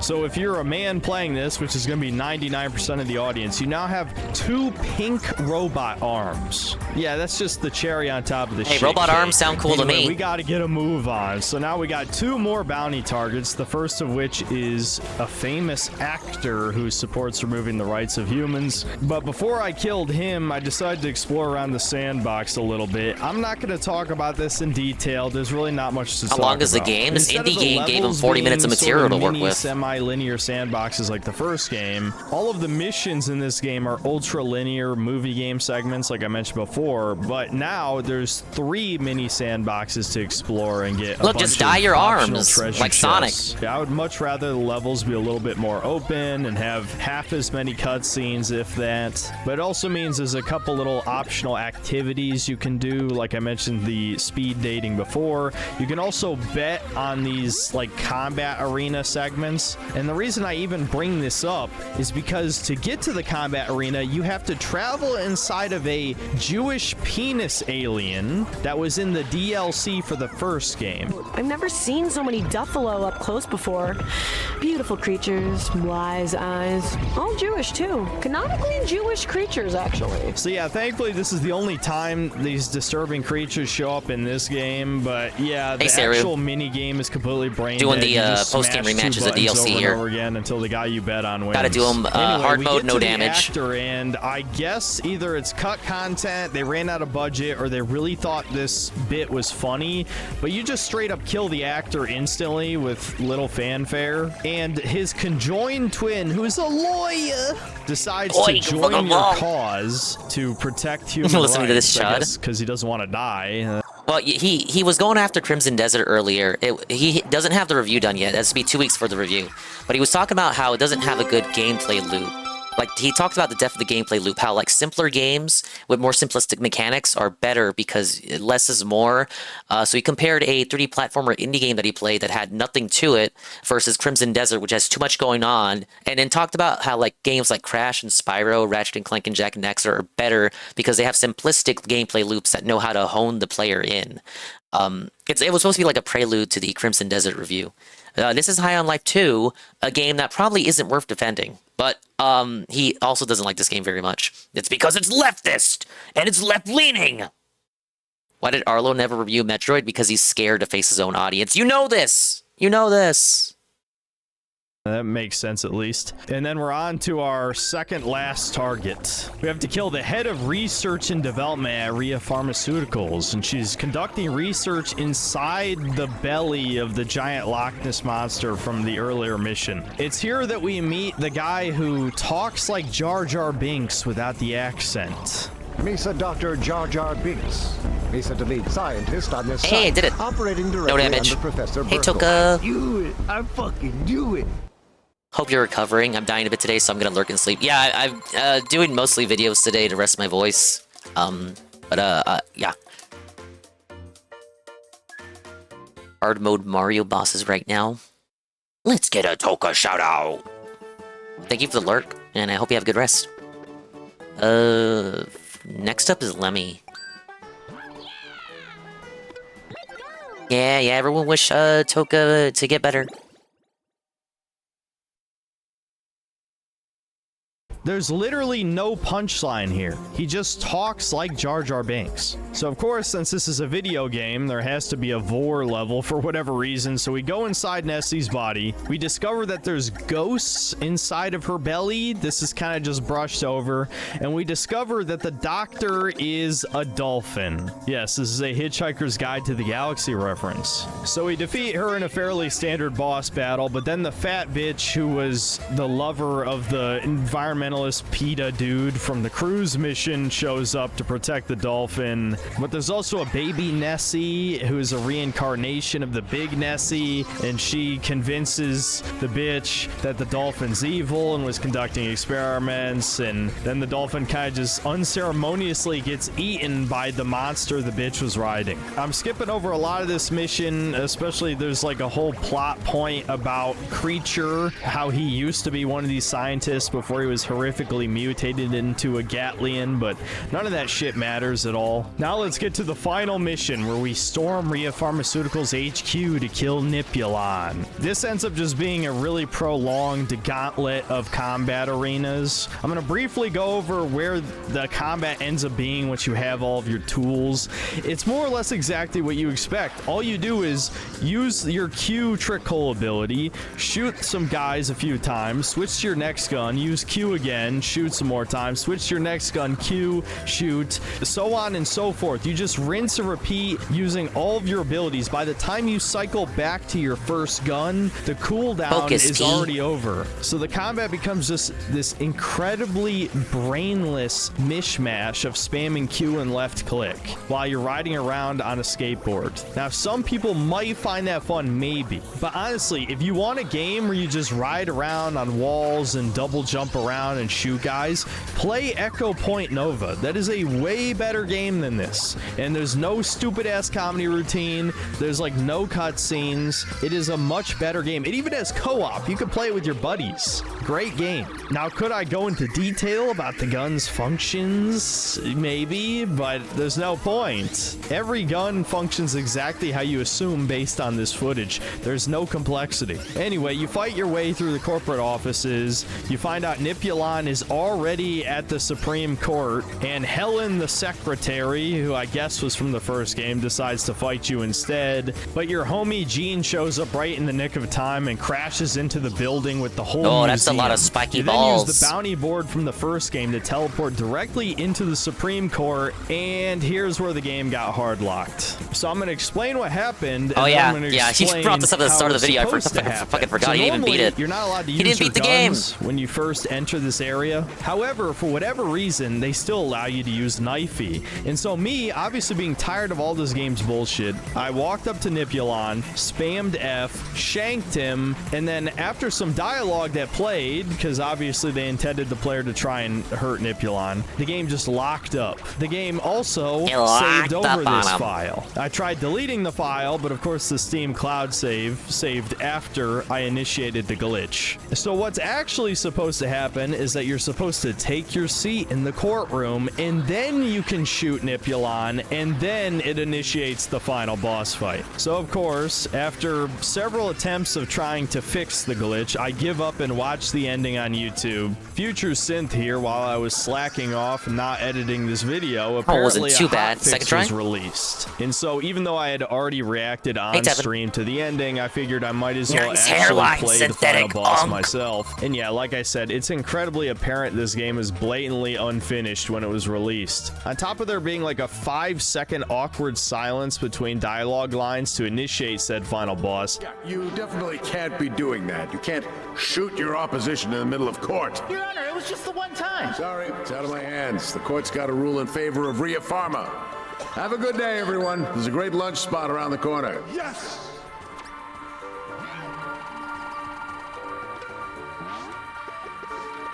Ha!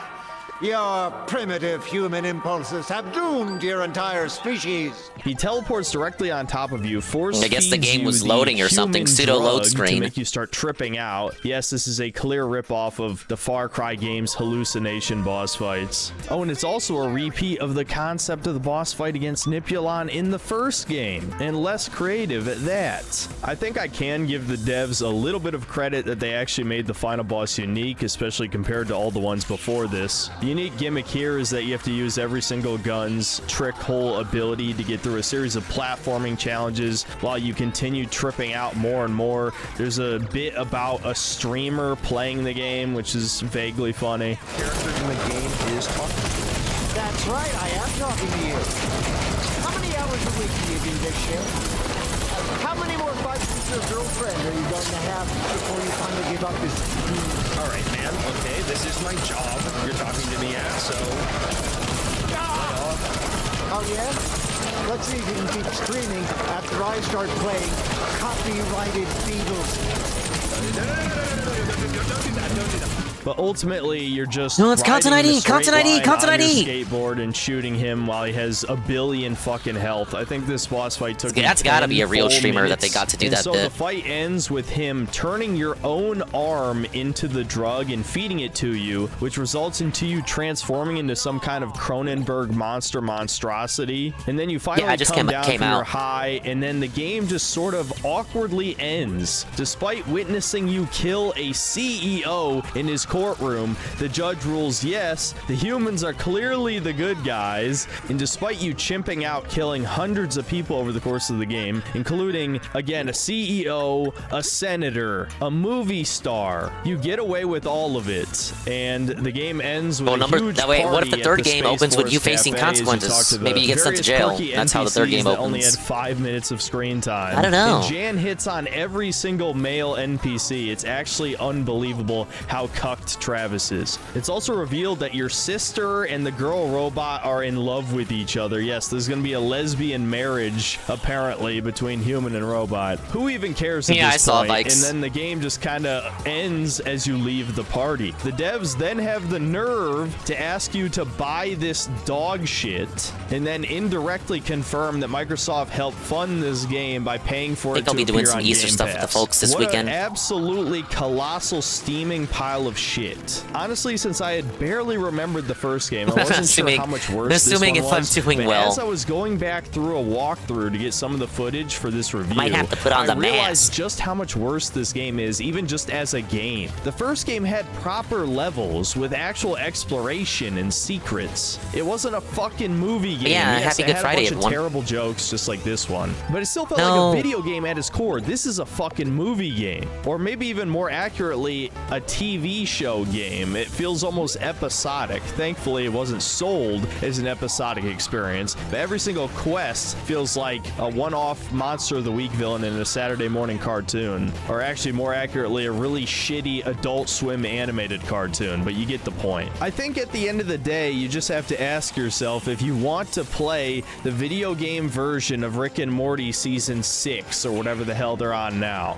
This is easily try one of the worst Season games 9. I've ever played in my life. The only redeeming aspect is the combat, and even then, it is so incredibly basic, I can't even really call it fun. It gets tiring shooting the same like T-bone 4 steak and enemy eggs types throughout the whole game. And despite only being 10 hours long, it felt incredibly padded out. Out of those 10 hours, probably Just only like the 3 video. hours were actual gameplay, and the rest were glorified cutscenes. It's no surprise to me that this game bombed horribly. It only had like 3,000 peak players on Steam. No, or Rick and Morty is some still shit. going, Chalky This Milk. is It just never went away. another incredibly repulsive game, a lot like Outer Worlds 2. But at least this one had aliens, but even the aliens are just these goofball Rick and Morty reject cartoon characters, so it's not like you can take anything seriously. It's sad because if you stripped away most of the dialogue and maybe fixed up the level design a little bit, there's actually a decent game buried really deep in here, but I can't see any reason anyone would want to play this over a genuine FPS. And if you want to play a comedic game, you're just gonna play Conker's Bad Fur Day. There's so few actually funny video games that I have to pull an example from 30 years ago. Honestly, maybe Conker is a good game, though. Postal too, because this game certainly made me want to go Postal. Even though it's the antithesis to DK64 But yeah, and that's a game where you Banjo-Tooie. just kill whoever you want, and everything is kind of ridiculous and over the top. And if you just want a raw shooter with similar movement mechanics to this, like I said earlier, Echo Point Nova is a great one. Yeah, I honestly don't have too much more to say about this game, despite it being so utterly painful to play. Wait, did the I feel like lasers just hurt like him? the first game, I'm gonna forget about 80% of this in a week. So I can only hope that Squanch Games gets shut down and all these developers go homeless in Minecraft, of course. I would never wish that upon any human being. But given that somehow this game got funded to be made in the first place, despite no one giving a single fuck about High on Life 1, I don't have my hopes up. I think somehow the people involved with this, given their genetic heritage, will somehow find funding for a third game, even though nobody asked for it or wanted it. I sincerely hope I'm wrong, but that's about it. See you next time, guys. Wowie zowie. Wow, you said it. That's not even an organic catchphrase. He stole that from Mario Wonder, the game I'm playing right now. So, I mean, is he right about the game? Probably. It's not a game that's worth going to bat for, even if you dislike this guy and think he's the worst person ever. Oh, fuck. How did I survive that? Okay. I'm gonna stop subjecting myself to this guy. Have a good stream, Dingus. Thank you, Puddin. Was that actually the last video we had from him? Let's see, CTRL plus F. Wow, it actually was! Well, we still have his brother. The Super Mario Galaxy movie is a cinematic disaster. Hey, right, Drake.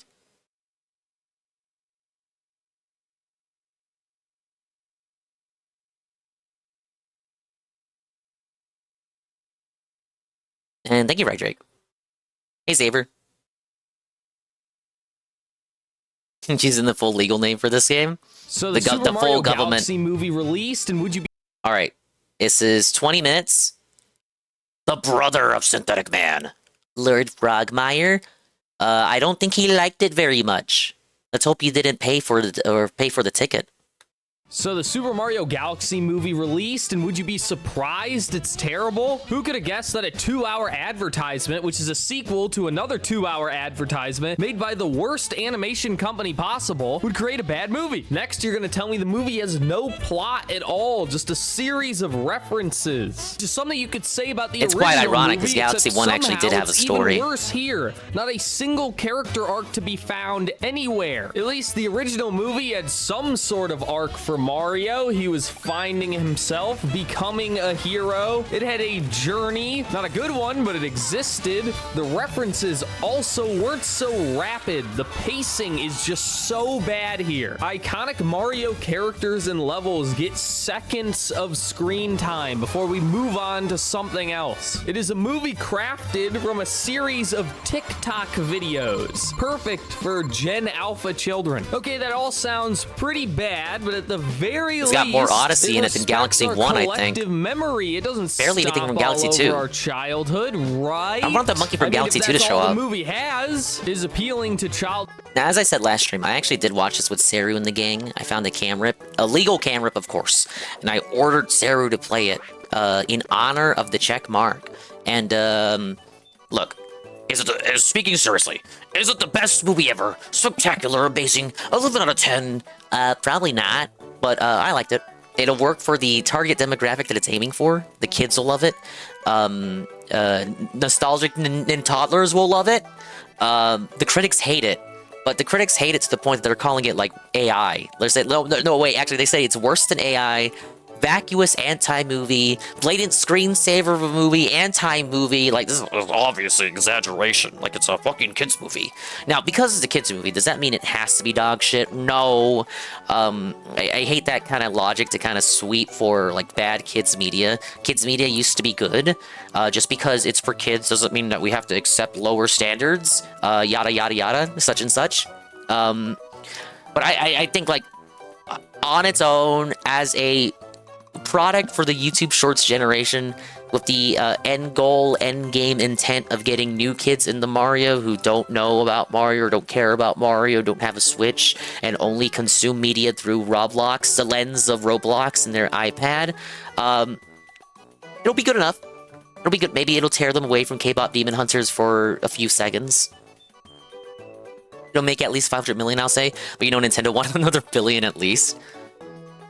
I read that I read that as Half-Life 2, my god. High on Life 2 sucks, but why do we need to watch a 40-minute video explaining that it in fact sucks? Well, it was gonna be a highlight video before he decided that he had more he wanted to say about it. It's the same as FNAF and Minecraft. Movie games have a long established tradition of being very bad. Before the Sonic live-action movies, the best, most highly rated video game-related movie was the Angry Birds movie. Nostalgia, they must have gotten at least that right? No, they ruined it. Because Illumination is incapable of doing anything creative or interesting, they have no ability to write a story of any kind. The only thing they could think to do for the Mario movie is a damsel in distress. But that's not politically correct anymore. You can't have Mario say Rosalina was a damsel in distress. That's what occurs in every so there was still a woman in trouble no matter what. No one who actually plays video games has ever had a problem with, but this is Hollywood and the rules are different. So they made Luigi the damsel in distress, and that's a man, so that makes it okay. Now with the sequel movie, remember? Well, it wasn't okay actually because it was called the Super Mario Brothers movie, but Luigi was the damsel in distress story, and we still can't do Peach. That's still illegal. Peach is our. But we can do Rosa, like Rosa's a female. Every movie has to have. Everyone was worried those, Rosalina would be the girl boss, Luigi and then she ended up being the one that gets kidnapped. Character, they want to give him more screen time. So instead, they make Rosalina. Yes, Rosalina is the damsel in distress. And But as she's a woman. result, she's basically And she's not a girl in the boss of the movie games. at all. The only character I actually wanted to see does literally nothing. Every other Mario character got plenty of screen time in the first movie. This is the only character unique to Galaxy, the only character they haven't already explored, and they basically write her out. There's a of few it. And if NPCs you that never Galaxy played 1 the introduced beyond Galaxy Rosalina. games, never grew up with them, maybe this doesn't mean anything to you. But of all the characters to do this to, this is literally the worst one. She's supposed to be giant. Just look at her in the video game. A world-hopping, star-creating slash Well, Galaxy 1 destroying shows her as space gigantic at the princess ending, gets saved but by her size is Peach, not the consistent. nothing character who has never met anything. Just look at to Mario Party or anybody. Mario If Kart. every She's not a Hollywood giantess in movie those needs games. a girl boss character. Here Not you even a go. giantess in the Here's Galaxy one 1 people hub world. actually like, someone who could be reasonably believed to be capable of anything, where it would actually make sense. Not Peach, who's never done anything in any game, who is literally designed to be worthless. This has always been my problem with the Mario movie, and now the Mario movies, is the whole point is to be fan service. It's seeing the characters you like. It actually was fan I'm service. not expecting Citizen Kane. Just I think people who watch this movie without playing the games, I think would say that that's the issue, is that there's too many references. No, that's the issue. No, my liege, that's the issue. There's just too much fan service, depending on who you ask. Movies is the whole point is to be fan service. It's seeing the characters you like in a new form. I'm not expecting Citizen Kane just to see the characters I already like doing cool stuff. Except these aren't the characters I like. They're nothing like Mario. There was a lot of Nobody cool in stuff. the There was Mario visual movie, fluff, one or two, but it came at the acts like a sacrifice of Mario the character. narrative. It is standard It's bad for a movie based on Hollywood Galaxy 1, feces wearing Mario a Mario game with the skin, most and this story. is the greatest representation of that. Peach's character is Daisy. They turned Rosalina into Peach. In Mario, I wonder what movie he ain't Daisy will be Mario. like. That's literally just Chris Pratt. He's not even doing a voice. I know, given my reputation, everyone expects me to, I'm gonna pick apart the plot. I don't care. Nobody expected this to have a plot. Of course it doesn't have a plot. It's a movie made But by it's a Illumination. movie based on a Galaxy 1. Mario movie. Like, it's fair to just supposed expect it to fun have a story characters and going cool in, stuff to look at, given and the they game that it's couldn't based even off get of. that right. Anyway, that's enough intro. Spoilers. Like, comment, subscribe. Immediately spoiling the end of the movie. Guess who saves the day? It's not Mr. Game & Mario Watch. in my Mario movie. Why would you expect such a thing? That's insane. But Mario's the You're one that getting defeats the dragon at the end. No, it's Peach. Remember what I No, said? Of course you can't Was have that first a try? man Was that first try for that one? I don't think I died there, right? I already forgot if I died or not. I think that was first try. Kind of being disingenuous here. In the climax of the movie, it's a okay, he's done. In the climax of the movie, it's kind of a little bit of column A, a little bit of column B. Yes, Peach is the one to rescue Rosalina, but while Peach is rescuing Rosalina, Mario, Luigi, and Yoshi all tag team together to take out Bowser and Bowser Jr. to keep them occupied so that Peach can go rescue Rosalina. So it is a group effort, and it is Mario at the end of that battle that defeats the dragon from Odyssey, because yes, the dragon from Odyssey gets summoned, and he's the real final boss because we're trying to humanize Bowser and Bowser Jr. So they're not the actual big bads. The dragon from Mario Odyssey appears for 5 seconds. It's a big ass threat. Mario is the one to take it out. So when it matters, yes, Mario does in fact save the day. He's not emasculated like he allegedly was in the first film. Hey, Awesome Knight, it is spoilers, but he warned it at the start that it would be spoilers. So I guess if you plan on watching the movie, spoilers ahead. It's already too late for that. But he already said spoilers, so like, if you wanted to dip, you should have dipped. Ridiculous. That right. Anyway, that's enough intro. Spoilers. Like, comment, subscribe. Immediately spoiling the end of the movie. Guess who saves the day? It's not Mario in my Mario movie. Why would you expect such a thing? That's insane. You're getting ridiculous. No, it's Peach. Remember what I said? Of course you can't have a man saving a woman. That's a crime. It's not like it's literally the only thing Mario is known for. But a woman saving a woman, I guess that's perfectly kosher. Couldn't they just, I don't know, have Rosalina save save Peach? Wouldn't that make more sense? Given Peach does nothing ever. Nobody even likes the character. Is this rage bait? That's up for you to decide, not me. Bombed horrifically. Not to mention, she already got to save the day in the previous movie. You think they'd give someone else a chance? Maybe even Mario, you know, the main character? But you don't get it. It's more meaningful because Peach turns out to be Rosalina's sister. Wow. First of all, how... All those fan artists who shipped Peach and Rosalina together. Now you can cope and say that's only in the movie canon, it doesn't affect the game canon. And that's true because there's so much stuff in the movie canon that doesn't align with the game canon anyway. So they're still not related in the game canon. But, like, I'm still gonna make fun of people who do Rosa and Peach fan art anyway. Lol. No, but a lot of people were devastated by that reveal. Massive Yuri L, many such cases. How does that work? Isn't Rosalina supposed to be like 1,000 years old or something because she's a space lady? Not that the lore matters to anyone because this means nothing, period. It's not like this has any influence on the characters at all. Like, oh, I wasn't gonna save her, but now that she's my sister, I'll do it. No, I knew, Eddie B. I called that out months ago. I said she was Daisy earlier. It led to Synthetic Man's malaise that he talked about in the Death Stranding 2 review. The non-review. She is the dumb hero character who saves the day because she's the gooderist at everything. Except this is modern Hollywood writing, so I doubt she's dumb. I'm sure in the lore she's like a super genius or something, and she invented all of the Mushroom Kingdom's technology. Remember when characters were allowed to have flaws? Yeah, me neither. I just don't see the point of making this a Super Mario Galaxy movie if the only character unique to Mario Galaxy that everyone likes is replaced by a nothing character who got her own movie already. I don't even get to point and clap at the jingling keys because the stuff I like from my childhood are barely in the movie that's named after them. Lumas are barely in this. Rosalina's barely You couldn't make it to the Death Stranding 2. No, it gets so good. No, come on, it gets so good near the end. By Super Mario Odyssey and other Nintendo characters. Oh yeah, Star Fox is in the movie. Fox has more screen time than Rosalina. Are we getting a Nintendo cinematic universe? No, Miyamoto already denied that. Not that I'm really complaining because Miyamoto already debunked that officially. He told IGN in an interview that it's not pointing to Smash Brothers. It's what I said it was. It's him toying around with his franchises that he created, his little babies, his baby IPs.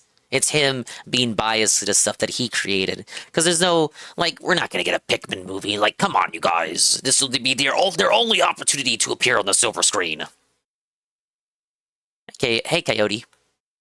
He's the only character that actually acts like his own character. He's got a cocky, no-nonsense attitude who's way I disagree. past I think he acted a little bit too much like Fox. I mean, a little bit too much like Falco. They ran out of Mario stuff to show off, so they had to tug at your nostalgia bone another way. Too bad he only exists to advertise his own movie. I can only imagine how they're going to ruin Falco. Probably gonna make Fox turn him into a turducken, if you know what I mean. If you're wondering how they explain Star Fox's existence in the Mario universe, they don't. Stop worrying about it. Why would Fox help them in general? Isn't he supposed to be part of Starfleet? They did explain that. Dude, Fox falls into like a dimensional warp or whatever. And clapping and getting my wallet out to buy the next Star Fox generic game. reasoning, yes, but which they're almost definitely going. It is generic reasoning, but you can't just say they don't explain it. They have a whole 2D animated sequence in the movie where Fox talks about his backstory and why he's there.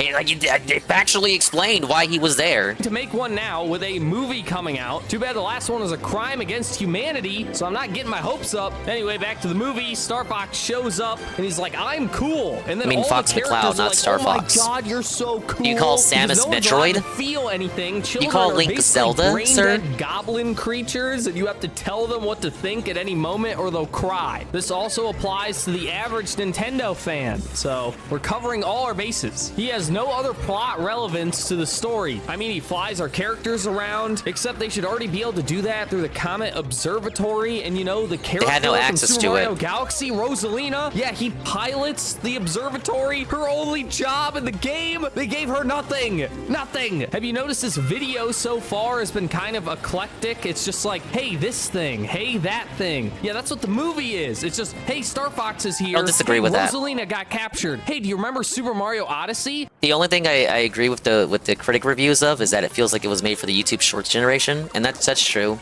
It's kind of like Anne had this. Anne made this observation without looking at any of the reviews himself. Anne said in the VC when we were watching it that it did feel like a lot of, oh, and this happened, and then this happened, and then that happened, and then this happens. There's no fucking time to breathe while you're watching this movie. Nothing is left the chance. There is no time whatsoever left to breathe. It's just this happens, and this happens, and this happens, and this happens, and then this happens, and it's like you're reading a bedtime story to your kids, right? Hey, do you remember Super Mario Galaxy? Hey, do you remember this from Mario? The problem is they already did that with the first movie, so they're running out of stuff, and it has even less plot than the original movie, so they have to do it even harder. You'd be I like that Star Fox Zero prequel anime. The movie feels Coyote. like a 2-hour-long trailer. You see, the characters are split apart for a lot of the movie, so it's just like these characters in this scenario for a minute or two. These characters in this scenario for a minute or two. Hey, do you recognize that? Remember Rob? Remember Game & Watch? Oh, look, it's Yoshi. Anyway, moving on. Before the movie came out, I was wondering, I'm like, it's called the Galaxy movie. Why are we seeing Super Mario Odyssey stuff? It's because despite there being 2 Galaxy games, there's not enough content and references for a movie that moves this fast. I don't think they should have. It's like what DSP said about it. Oh, why are we seeing Odyssey stuff in it? We can only see Odyssey stuff in an Odyssey movie. If they want to do an Odyssey movie, they have to do like 30 other movies first. First of all, that's unrealistic, and you're restricting yourself to what you're able to pull from the universe for no reason. Like one, you're establishing the foundation for the setting, and then 2, with the second movie, you're allowed to do a little bit more. That's all I see that as. I actually don't give a fuck that there's Odyssey stuff in the movie. I don't give a fuck. I don't give a fuck about like Wonder stuff appearing in the movie. Because if they did it like the autistic way that this guy wants them to do it, it'd be like 30 movies before we see anything from Wonder on the big screen. I prefer the kind of hodgepodge, like reference a lot of stuff. Because like here's the thing, right? If you're gonna say that, then your logic is the first movie should have been only stuff from the first game. So then the second movie can only be stuff from the second game. Like when can we see the fucking like how long before we see like stuff from Sunshine, you know? We gotta go in order because your autism demands it? I don't understand. Even with this logic, going off how the first movie handled it, the first movie already broke that rule. The first movie was a hodgepodge of stuff from more than just the first game. So why does the second movie, just because it bills itself as a Galaxy movie, have to only do stuff from Galaxy 1 and Galaxy 2? Now, I'm still not going to say that it was the perfect movie. I'm not even going to say it was a great movie, but I think that's more so an issue with the film's pacing and how it uses the stuff that it references. You can have like a marriage of all these stuff from all the different games, but it's about how you use them, right? So like Bowser Jr. appears with his Wonder form, all this stuff from Odyssey shows up, but it's like they don't. It's about how they're utilized, right? This little scene in the desert. It's only in the intro, just to establish how the Mario Brothers meet Yoshi, which was what I said it was gonna be too. When we saw the Yoshi trailer, I was like, oh yeah, I bet you that's at the start of the movie, and that's not gonna be like a significant location. And I was right. It's only that desert town's only at the start, and then it never shows up again. Like it's there, so you can point and say, oh my god, it's that place from Odyssey, but it doesn't really have any. It doesn't really have to be the town from Odyssey. Like, that could have been any desert town. Now, I think that's the issue, is how these settings and power-ups and characters from other games that aren't Galaxy, it's the issue is how they're used, not that the fact that they're being used. Like, there's no purpose to it. Like, the Toast Arena is there for the reference, but after the first 10 minutes when they meet Yoshi, like, that's it. Like, after that, then it's like, okay, well, why did it have to be Toast Arena then? It really could have just been any desert town. I like that it was Toast Arena. I just wish that there was more to it. And has this little substance. They quite literally cannot do this a third time. There's nothing left to be nostalgic for. They're gonna have to do it for a new game, maybe. At which point I can't imagine the movie doing very well, given Thank you for the 6 months of tier 1 for 27 months in total. The movie has no plot and it has no substance. What are you actually watching the whole time? Well, it's a series of action set pieces, which are fairly well animated. I will give Illumination that. Normally they're known for really cheap, crappy animation. animation, this time they did a good job. It looks good. Unfortunately, I have evolved past Cocomelon, so flashy colors and decent animation is not good enough. The jingling of Dad's keys can only entertain me for so long. Well, animation is expensive, so they can't fill a whole movie full of action set pieces anyway, so the rest is what I think are called jokes. I think people are supposed to laugh at certain points. I wouldn't know. I certainly didn't recognize anything I would call jokes, but I assume there was an attempt at humor somewhere. Perhaps if, like, Luigi said the N-word at some point, that'd be pretty funny. I would laugh. Unfortunately, all you get is more millennial writing. No. If you really like Guardians of the Galaxy, you'll probably enjoy some of the humor. That's probably setting the bar a little too high. It's more like Guardians of the Galaxy if it was written by your mom and she has severe brain damage. If you've been paying any attention so far, you're probably thinking the movie doesn't have very much to offer at all, now does it? Well, it doesn't really have much to offer us, and by us, I mean hey, I said I would laugh at it, Coggers. I didn't say I'd say it. Because this isn't really a movie. I mean, it's a movie in name. I called it an extended trailer because that's what it is. Think of what a trailer is. It's an advertisement, and that's what trying to get you to buy the Galaxy 1 and 2 ports on Switch 2. It's one long ad for Nintendo products. That's why Star Fox is in there. It's not just for nostalgia bait. It's to sell you because they know there's a Star Fox Nintendo game coming out. Brand. You don't really need any more advertisements for Mario. But that advertising would be pointless if there's not a Star Fox game coming out. They're totally working on it. His own movie, so now they're going to use Mario to dip the toes of the normies into the rest of Nintendo's catalog. Star Fox never really sold that well, but attach him to Mario and his big old movie, and all of a sudden he's a main character. In the Star Fox movie, maybe we'll get Samus. They were certainly attempting to create a full cinematic universe for Metroid with Metroid Prime. She'd have her own cast of characters. Can't exactly make a movie where the character doesn't talk, but if you have a bunch of other characters that talk for her, now you got a movie. Get Metroid Prime 4. Let's talk about the Nintendo cinematic universe for a second. Well, you know gonna what watch that the Mario movie. Have a good reminds stream, you dude. of? Obviously, the Tell me first what you thing think, you Mr. think of is Marvel, and this is already fairly reminiscent of that. You start out with the individual movies that connect each other with some cameos. So we're gonna get Mario movie 1, 2, Star Fox and Legend of Zelda are already guaranteed. Before this movie, we already knew there was going to be a Legend of Zelda movie. Shrinking my voice to say that. What we didn't know is if Nintendo was going to connect the franchises. Because how the Marvel Cinematic Universe worked is it's not just a bunch of individual movies that all happen to be made by the same company in a similar style. What's important is that the characters exist in the same world and they interact. Although we knew there were going to be multiple franchises from Nintendo getting movies, it wasn't until now it's been confirmed that they are willing to connect the universes that weren't previously together. Now, I knew they'd be willing to do it because, you know, money, and they have no soul, but given things like the Mario mandate, this actually is pretty surprising. So as long as this movie Why is he bringing up the Mario mandate in the fucking video? If it did, it doesn't That's really some matter that schizo it's 4chan bad. shit. All it is sitting your kids in front of something that makes What's them some basis shut in up reality? for a little bit. And then the Star Fox movie does at least moderately well. Then this all but confirms the Super Smash Brothers movie, the Avengers of the Nintendo universe. God, it hurts to say. Hurts to say because the Marvel movies all suck,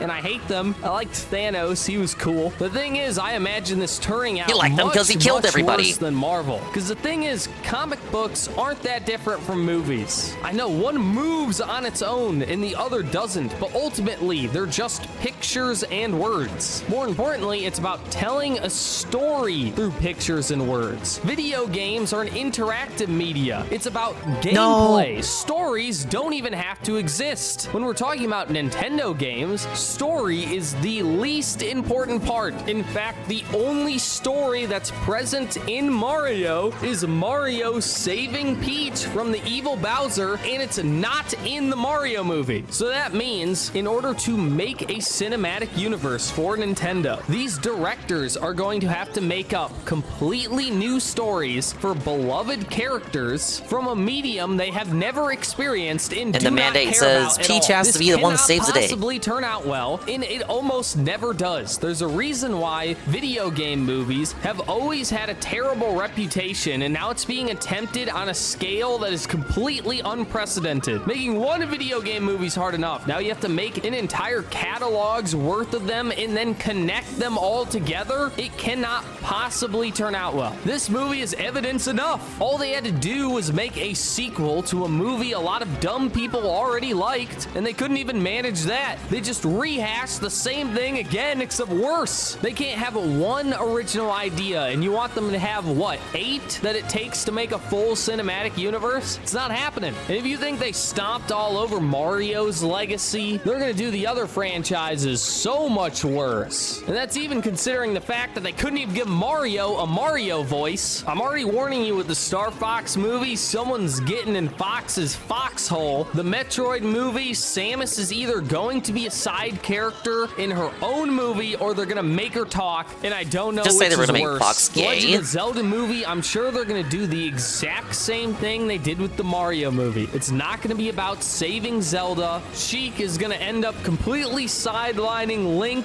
and she's gonna end up defeating Ganondorf. In fact, I bet That would you depend if she's Crystal's gonna in the teach movie or not. Link how to swing his sword, because he's just too dumb to figure it out. Back to the Mario Galaxy movie for a second. The best part about the movie is that Seth Rogen is barely in it. Donkey Kong, because Seth Rogen basically ruins everything he touches. You He just notice gets they a don't have cameo. the balls to make Donkey Kong a black guy. I'm just saying, Kevin Hart would have done a really good job. So when they make that Donkey Kong movie, I just want you to remember what they took from you. At least make him Diddy Kong. That'd be cool. You probably noticed I haven't really talked about the Super Mario Galaxy movie much in my Super Mario Galaxy review video. And the problem is there just isn't much to talk about because the movie isn't anything. When you review a movie, you're going over like the plot and the characters. But you said Those earlier you were don't willingly not exist. going to do that. Not there? I mean, they try to make Now you're Bowser a arguing good that it's guy for a not little there bit, at then he all, just and that's kinda why you can't changes talk his about it. mind. But No earlier you reason. said you were Bowser Jr. willingly is just not like, going to "You should talk be about it." evil." And he's like, yeah, okay. There's simply nothing to discuss, which all that leaves is the visuals, and I can't really show them because the video will be taken down, so you just have to take my word for it that they're pretty. Now, I will admit that the movie is very boring because pretty visuals is not nearly enough. And this becomes especially true when the visuals stop being so pretty because the super special movie theater I was watching this from looked like it was recorded from a cell phone. So if all the movie has is its visuals and the visuals aren't so great, I got really bored. So maybe I was playing RuneScape the entire time. Now I promise I was watching. I'm sure I absorbed everything. It's not like there was much to absorb to begin with. And I'm just saying it's entirely possible I missed It's okay some to admit stuff. you binged I the doubt movie it, while though. playing My biggest RuneScape. problem with this movie is it never even had the opportunity to offer anything. It can't show you anything new because the whole point is to reference existing media you already don't have to like. skinwalk It can't Mr. have Medicare while you interesting get that point character across. arcs because that would mean the characters have flaws, and Nintendo wants to be Disney, and they want Mario to be Mickey Mouse, and Mickey Mouse can't have flaws. Mario should be a symbol to get your wallet out and start buying stuff. I just wish somebody on the team cared at all. You have Miyamoto giving interviews saying Mario's a real person now. Bro, if this is all it took, you could have just hired anyone off the street to write Mario as a regular character. That's not what Mario is, and that's not why he's beloved, and you knew that. And you probably still do, you just don't care, which is fair enough. The dude's like 100 years old, his brain is completely gone to goo. It's just sad to see that I care more about Mario than the guy who created him, and I don't care about anything. I think it's funny that Mario's character gets further rubbed into the dirt, and Nintendo fans will continue to defend it because they have no soul and are incapable of recognizing flaws in anything. Because to recognize flaws in Nintendo would be to recognize flaws in themselves, and that would make them feel sad. Now, I don't really care about movies as a medium. I think it's a lesser art, so I would love to end this video by saying go watch this movie because it's really bad and you can laugh at it. But it's not really that kind of bad. It's just boring and nothing. Is it has true that no I'm substance. soulless? There's nothing to laugh at. I The bought a jokes Switch are too, unfunny so in I'd the probably argue that I am unfunniest way soulless. possible. The writing He's is soulless. acceptable and it's mediocrity, and the animation is good. So if you have Hey, Sir eyes Drake. but no ears Ooh, or 50 a frontal subs. lobe, then maybe it's something you can enjoy. Or maybe you have ears but no eyes. Yeah, and having you a can soul's just not listen fun. to the music, I'm which pro is good. fun. But for everyone else who's capable of complex thought and doesn't have any children, there is nothing here for you. Go watch whatever the newest Ryan Gosling movie is, or go watch Paint paint dry. It'd be boring, but it'd be better than this. Anyway, that's the video. I've never made a review Hey, made of it. something I'm not allowed to show anything for. I mean, my last live stream, the Nintendo Direct, got taken down because it showed footage of the trailer, so I definitely couldn't show anything from the movie that's still in theaters, so that sucks. So it makes it kind of hard to talk about any specifics. So hopefully it turned out okay. Anyway, bye. Well, if the critics are calling it a vacuous anti-movie, I call this a vacuous anti-review. He should have just put out a video like AVGN did with the Ghostbusters whatever was coming out, the one with all the women, the women in it. And he should have just said, no review, I refuse. Next one. He's talking about Marathon. Anyway, Miyamoto doesn't care. The movie made $1 gazillion. It'll keep making $1 gazillion. And I don't mean it's over for Bungie, although that's probably true. And I don't even mean it's over for video games, although that might also be true, but it's just over in general because people are actually playing and enjoying this game. This game that obviously looks terrible because the game is terrible and everyone knew it was going to be terrible long before it came out. That's why they had to delay the game. And now that the game is actually out, nothing has changed. It hasn't gotten any better. People's standards have just gotten so Argentina? much lower. No, I made fun of him having a downfall because of the documentary. It definitely I hear he brought up Turkey Tom this week, but I didn't see a clip of it. And High Guard, the greatest game ever made, which is now dead. Let us all mourn its death. Another great game gone too soon. But Marathon is currently sitting at very positive reviews. 91% are positive, with an average player count of 40,000 on Steam, which isn't a ton, but it's respectable. And this is for a game, I'm not gonna say it's worse than High Guard, but I had less fun, and it's definitely uglier, which is saying something, because High Guard's a profoundly ugly game. But this is just offensive. It's offensive to the eyes. It's so bad that it actually disrupts gameplay. The UI is some of the worst I've ever seen. Go ahead, tell me what your health bar is. I'm waiting. Now, I'm sure some of you found it, but it's not the big square there, you know, the thing that's colored red like every other health bar in any game ever,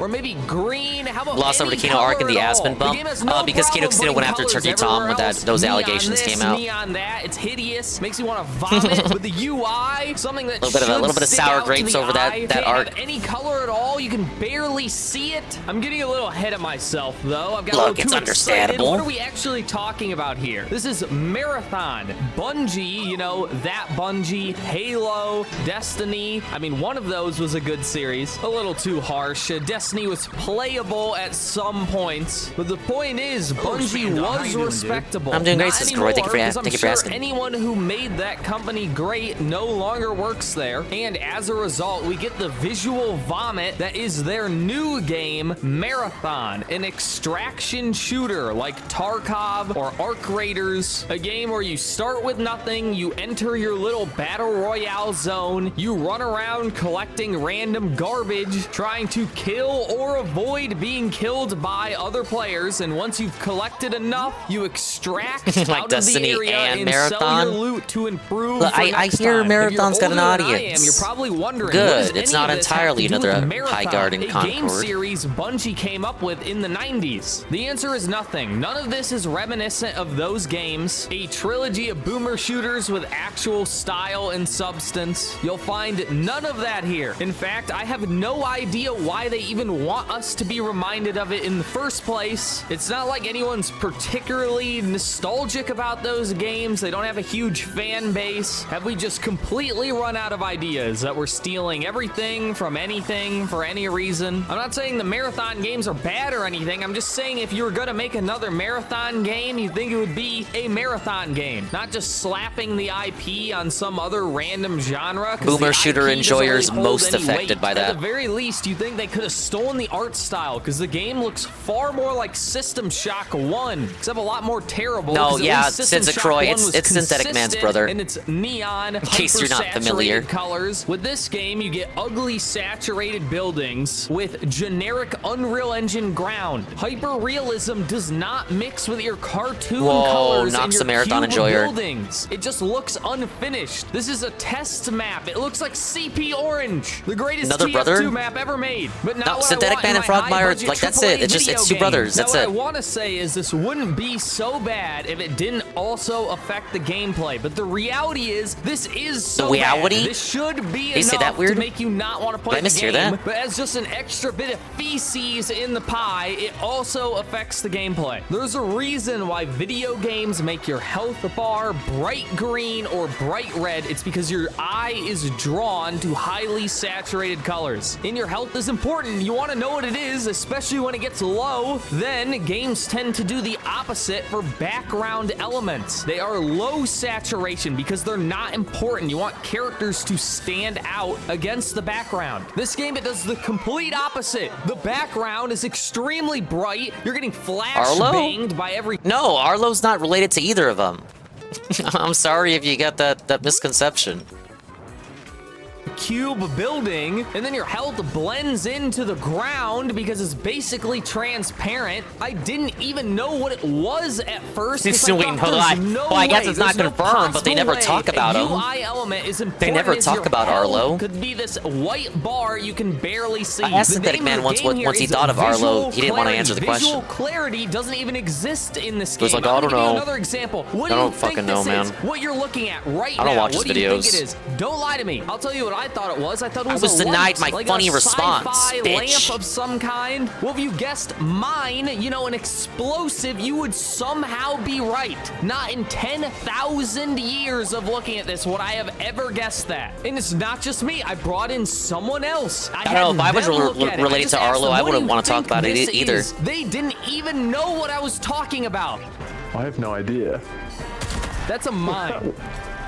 That's a mine? Yeah, I'm glad there's another human in chat. Not only does it not look like a mine, it doesn't look like an important element of any kind. I love the excuse, too. The excuse is that Shut other the fuck up, players dingus. can You place like these Arlo? mines, and they'd be useless if you could see them. I like The when he problem cared isn't that more. they're hard to see. It's a bright red. It's extremely easy to see. The problem is it doesn't look like anything. You know, visuals actually have a purpose. They're supposed to represent something. There is a value No, Synthetic in a Man's not on game Twitch. being He's on YouTube intuitive. only. Everyone complains about these extremely long tutorials, and you don't need a tutorial. I don't think he'd be if allowed the game here. is intuitive. When I pick up a sniper rifle, I know exactly what there are to do, Chud-adjacent no matter what people game it is, 'cause on I've Twitch, used obviously. A sniper before. But if I pick know up a couple of them. shotgun and all of a But, sudden I'm these expected people know how to look down a masquerade. I don't scope think and Synthetic Man snipe could people, there'd be a masquerade. problem. It would be unintuitive, OPSEC, you and know. that's how I would describe this entire game. It is unintuitive. You have no idea how much effort it took just to get into a game. I mean, just look God, at he these hates menus this. on top of menus on top of menus. Every 2 seconds, there's a tutorial in your face preventing you from clicking on what you want to. I get some people like this, but I hate that there's 500 things you have to do just before you can play the game. It's, oh, you have to re-equip everything. Oh, and don't forget this type of equipable. And actually, you have a contract right now, which means you can't equip anything, except sometimes you can. Oh, and you can't play this character in that mode. You can only play this in solos. And how do you even get to solos? Who are you people? Why do you like this? Go work in an office. Go play Microsoft Excel. It's clearly what you want. And how about the 900 reward systems? Oh, you have contracts and contracts on top of contracts. This guy's and voice, I battle hate it. passes. It's Synthetic Man's and brother. ranked rewards, except there's no ranked mode. They just call it ranked rewards. And there are multiple His channel's different doing better reward than Synthetic tiers Man's, and Saru. upgrade paths. I couldn't even figure out how to get my ranked rewards. Again, menu on top of menu on top of menu. Where am I supposed to go? What am I supposed to do? I don't really like this care. boss fight right I here, want to Saru. play the video game. And sure, you can just say ignore it, but you can't ignore it because it's a competitive game, and then you'll be at a competitive disadvantage, and some guy will just kill you. God forbid you make a game that's, I don't know, just fair, normal fighting games. Every player is on the exact same footing. People like those. They're plenty competitive. The problem is that doesn't protect your ego. When you lose in this, you can always just tell yourself, well, he had better guns than me. He had all the ranked rewards. He just grinded No, when I more lose than in Splatoon, did. I just And then blame when you myself. win, that's not what you think. You don't think, well, I just shot him in the back and had a better gun than him. Of course I was going to kill him. No, you think, I'm the GOAT. I'm the greatest. They suck. I'm the I one. rule. Well, that doesn't work for me. I see through the Matrix. I would much rather just have a fair fight. Or at the very least, the game could just be fun. I don't know. I know Crazy thought just a video game that you're supposed to have fun rather than a game that is intentionally bad bad, like it's supposed to suck. I just don't get it. It's like, no, man. You gotta understand. You scrounge around like a rat for 50 hours, and then you can buy all of the best guns, only to get shot in the back of the head and immediately lose it all. Isn't that so cool? No, not really. You know, you can just experience this in real life. You can go work a job, buy a Rolex, and then walk around in the city for a while until someone mugs you for it. It doesn't sound like a fun experience to me, but apparently this is something people like. No, but you don't understand, Frogmire. If you steal enough Rolexes and you work your job long enough, you'll have all the best stuff, and you'll be the GOAT, and even if you lose your stuff, you'll have 100 in the bank, so you can always be as strong as possible and dominate every other player. Except, is that really fun? Is that really fun? I to hate just both have him and no Stedman at the same competition time. at all? Like, And I more know than the Arlo. answer is no. I put on an Arlo video. You'll change your mind and go back to saying Arlo's the worst. Because whenever anyone talks about Tarkov, One more of these to the go. only thing anyone's ever excited for is the reset, which is when they take away everyone's items and money. Because competitive games are fun because of competition. It works the same even for single-player games. People want to overcome They're all hellish in their own something. way. Cheating That's is only fun the for real 30 take. minutes at That's the most, take so there. The That's the game real is only take. fun while you're scrounging like a rat, and once you have everything, it's not fun anymore. It's the journey, not the destination. The problem is the journey is getting mugged every 30 seconds, or playing like a coward, hiding and scrounging, only to get shot in the back of the head anyway. And if you do decide to become the mugger yourself, you get a tiny bit of dopamine, only to then get jumped by someone else anyway. These games are just a drop the soap simulator. I'm not into it. I like games that are,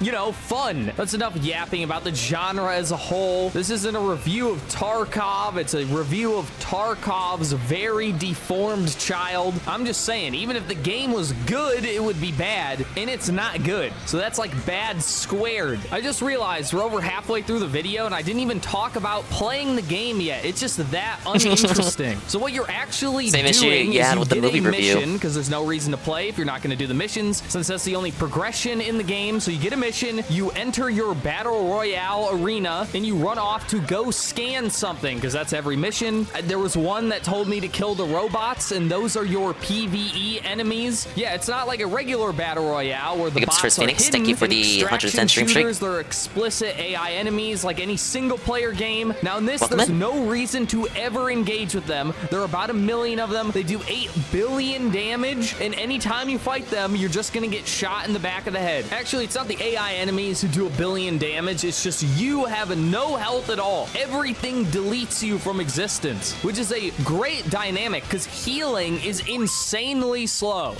Astro says all 3 suck, but Arlo is the worst. He's disingenuous. He doesn't give a fuck about what he covers. It's solely to keep an appearance and get free games and to remain relevant on the internet.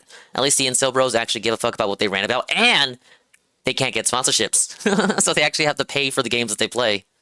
Single healing pack, which takes about 10 seconds Well, to fully Frogmire got use, one heals you sponsorship for a less chair, but it health wasn't a than game. A single And I haven't bullet. seen him Yes, get a sponsorship one since. bullet from machine gun Oh, does wait, no, more lie. damage than He got a one full Temu health pack. sponsorship. So if you get in a But single still didn't let him get a firefight, game. just one where you barely come out alive, which is every firefight, since you have no health, it takes about a minute to fully heal up, and that's playing Ooh. as the healing character. That's really fun. What are you talking Is about anyone now? having fun? Marathon. Oh, but you don't get it. You're supposed to collect all of the money so you can buy the Yeah, better Arlo health pretended to be a packs. Yakuza Instead fan. of healing What you a fully in nasty work minute, that they was. heal you fully in 30 seconds when it takes I know about another 2 guy to die. who You only see got what a I'm saying? chair When it's bad sponsorship. on purpose. But people like this. They're like, I Hey, he hate had playing 2. the game. The chair I love and hiding in a the corner and jelly healing bean for a bag. full minute. That's my favorite part. Why did I say jelly Anyway, so you bean drop bag? down on your big map, you It's 'cause run I want jelly around beans. ignoring every enemy, and you just run around in circles in the general area the game says your objective is until you see an icon through a wall and you hold E on something. That's the extent of the gameplay. But you know, it makes it exciting because what if someone runs up and shoots you in the back of the head while you're holding E? In fact, I did that. I got a cool new gun. Me, Wasn't Ricky. it so exciting? I really earned that. Watch as it takes Never 4.5 read SMT, hours 5 for the Vengeance. loot to load. And no, that's not lag because the programming was outsourced. This is actually intentional. Yet he People claims like that he likes this. It RPGs. comes straight from Tarkov. It's supposed just to simulate you searching through the loot, I guess. Is this actually exciting?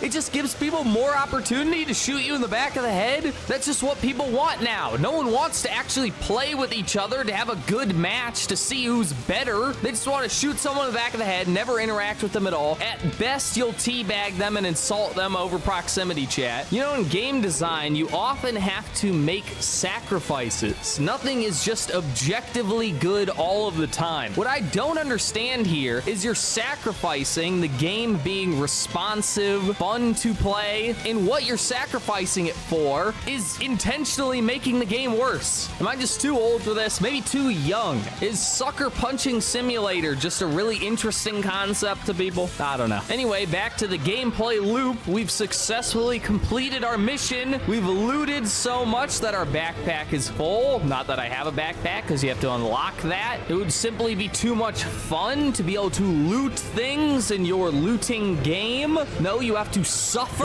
It is supposed to suck if you didn't remember. Well, now we have to extract. And how do we do that? We just look at the map, and there'll be a green thing that says extract on it, and we have to go there. On the way, we just ignore every enemy and every player. There's no reason to fight anyone. Our backpack is full, and you're about 100 times more likely to die fighting the enemies than you are just running away. Not that we really care if we die at this point. The thing is, extracting once you complete the mission doesn't mean anything. You don't have to extract. All you have to do is press E on the thing. If we die, whatever. Sure, we'd lose our money from our loot, but that also doesn't matter because all you use that money on is to buy guns, which you would then lose later when you get shot in the back of the head, so who cares? So we make it to the extraction point, and you have to hold E on this thing. Well, of course, before that, we have to wait for someone else to try to hold E on it, and while they're holding E, we kill them because you die in about half a second, so they have no chance as long as you shoot first. Good gameplay, great, everyone had fun. Once they're dead, we finally hit E on the thing, and then we just wait, because the game's about waiting. You wait for the loot to load, you wait to hold E on stuff, you just wait, because waiting's exciting. Remember, you're supposed to get scared. You're like, oh, what if someone kills me? Well, it's a video game. I don't care. So I'll wait and just be bored. Finally, a ring appears around the extraction point, and now we have to stand in the ring and wait. More waiting. At least this time it's only 10 seconds, and you finally escape. Woo, sigh of relief. Wow, I can't believe we got to get away with that. This game's so fun. The game auto sells anything worth money. You get a bunch of experience and 900 different bars that I don't know what any of them do. You turn in your mission if you had one, and now you get to do it all over again, except now you have money. So you can go to the store and you can buy a better gun. Not that it matters. Everyone dies in 2 seconds anyway to being shot in the back of the head, including you. So you're just going to lose your new gun that you buy. You're gonna lose, you're gonna lose, you're gonna lose. I don't find the game very compelling. And even if I did, there are just so many barriers to just playing that it wouldn't be worth it. So many menus to go through, and the UI looks so bad. Just so bad. So much waiting, holding E on things. I don't like it. It's about time we talk about performance. Now, if you didn't know, I have a supercomputer. It's on PC, so every bad. game should perform perfectly no matter what. Would you be surprised that that is almost never the case with modern games? Optimization is not even a concept for modern game developers. Marathon. I already completed it, but I was 100%ing it for the post-game stuff. I was doing all the bosses again. Hard mode, no damage taken. And that was the last boss.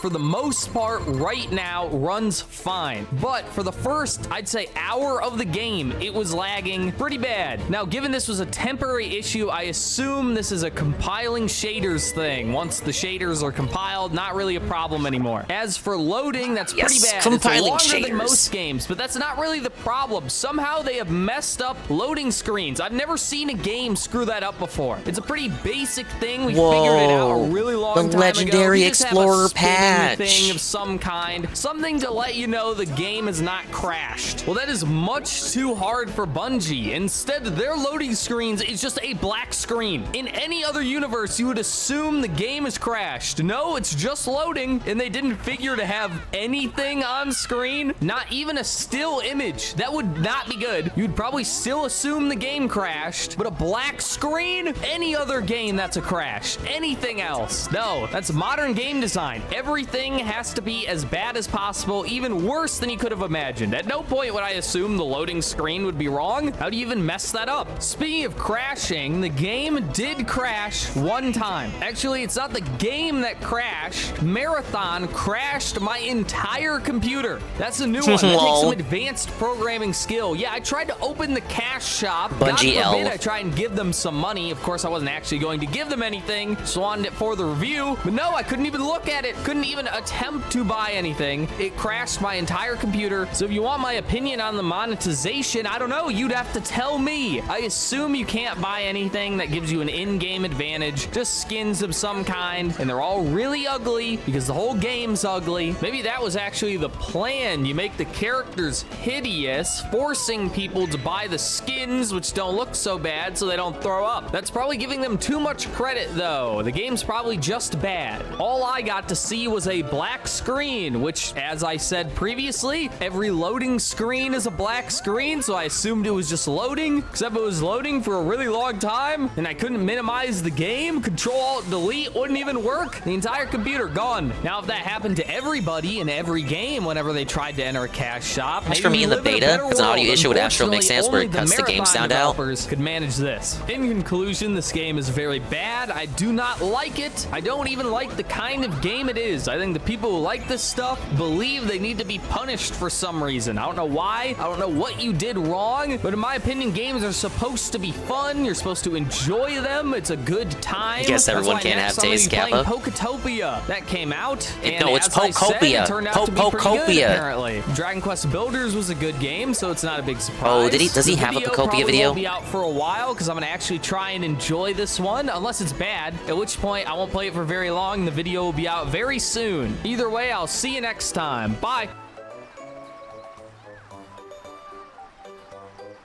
I think he does. Pokemon has become corporate slop and you're the pig. Wah! I mean, I figured this out a long time ago, buddy. But let's see his rationalization for it. Oh, I think this might be about the GBA ports. It might not have a Pokopia video. Let's see. I'm truly baffled with how low the bar is for Pokemon. Despite this latest direct being nothing but a series of advertisements, it was pretty bad. You know my thoughts on it. Concluding with a small teaser for Gen 10, where the only thing we learn is the starters. I still can't say. And the fact that it was delayed. To be disappointed, that's a good you thing. have to have expectations. You wanted that. You wanted Game Freak to take more time. To have any expectations for Pokemon, any at all. To be honest, I was hoping for something worse, something extreme, a true slap in the face. But in order to present something bad, you would have to present something at all. Despite this being a Pokemon Presents, we're presented with nothing. Just updates for phone games that always get updated. Oh, so I love playing games on my phone. I'm not sure if people forgot, or maybe they're just too young, but there was a time it's where you could WWE get Champions excited time, for things, where game companies would save all of their biggest announcements for one point, so that they could have you can still get excited for stuff. You just gotta have joy and whimsy. There used to be E3, where every game company announced all. Yeah, Champions is coming to Switch next week. Pokemon Champions, they updated Pokemon Home to accommodate all the new abilities for the Kalos Megas. Mega Excadrill has a power where he can attack you even if you use Protect. So we're gonna have some power creep. But not every... Here's the downside. Not every Legend Z-A Mega will be compatible with Champions at launch, which is kind of cringe when you try to advertise the fact that these Megas are going to be available with abilities for the first time, and then, of course, you're going to drip feed them, like Nintendo does with absolutely everything. Cringe. So even though Pokemon Home is gonna be updated for the Legend Z-A Megas, you can transfer them into Home. You can't transfer all of them into Champions, and you can't even use Pokemon Home to see what non-compatible Champions Megas are. You can't. Okay. Let's say Mega Chimecho. Mega Chimecho isn't usable in Champions yet, but you can still move him to Home with the update. You can move him to Home with the update, but since he's not in Champions yet, you cannot see his ability. Just it's a blank page. Even though he objectively should have an ability, once you transfer him out of Legend Z-A into Home, you can't see it yet because Champions hasn't had the update to add Mega Chimecho.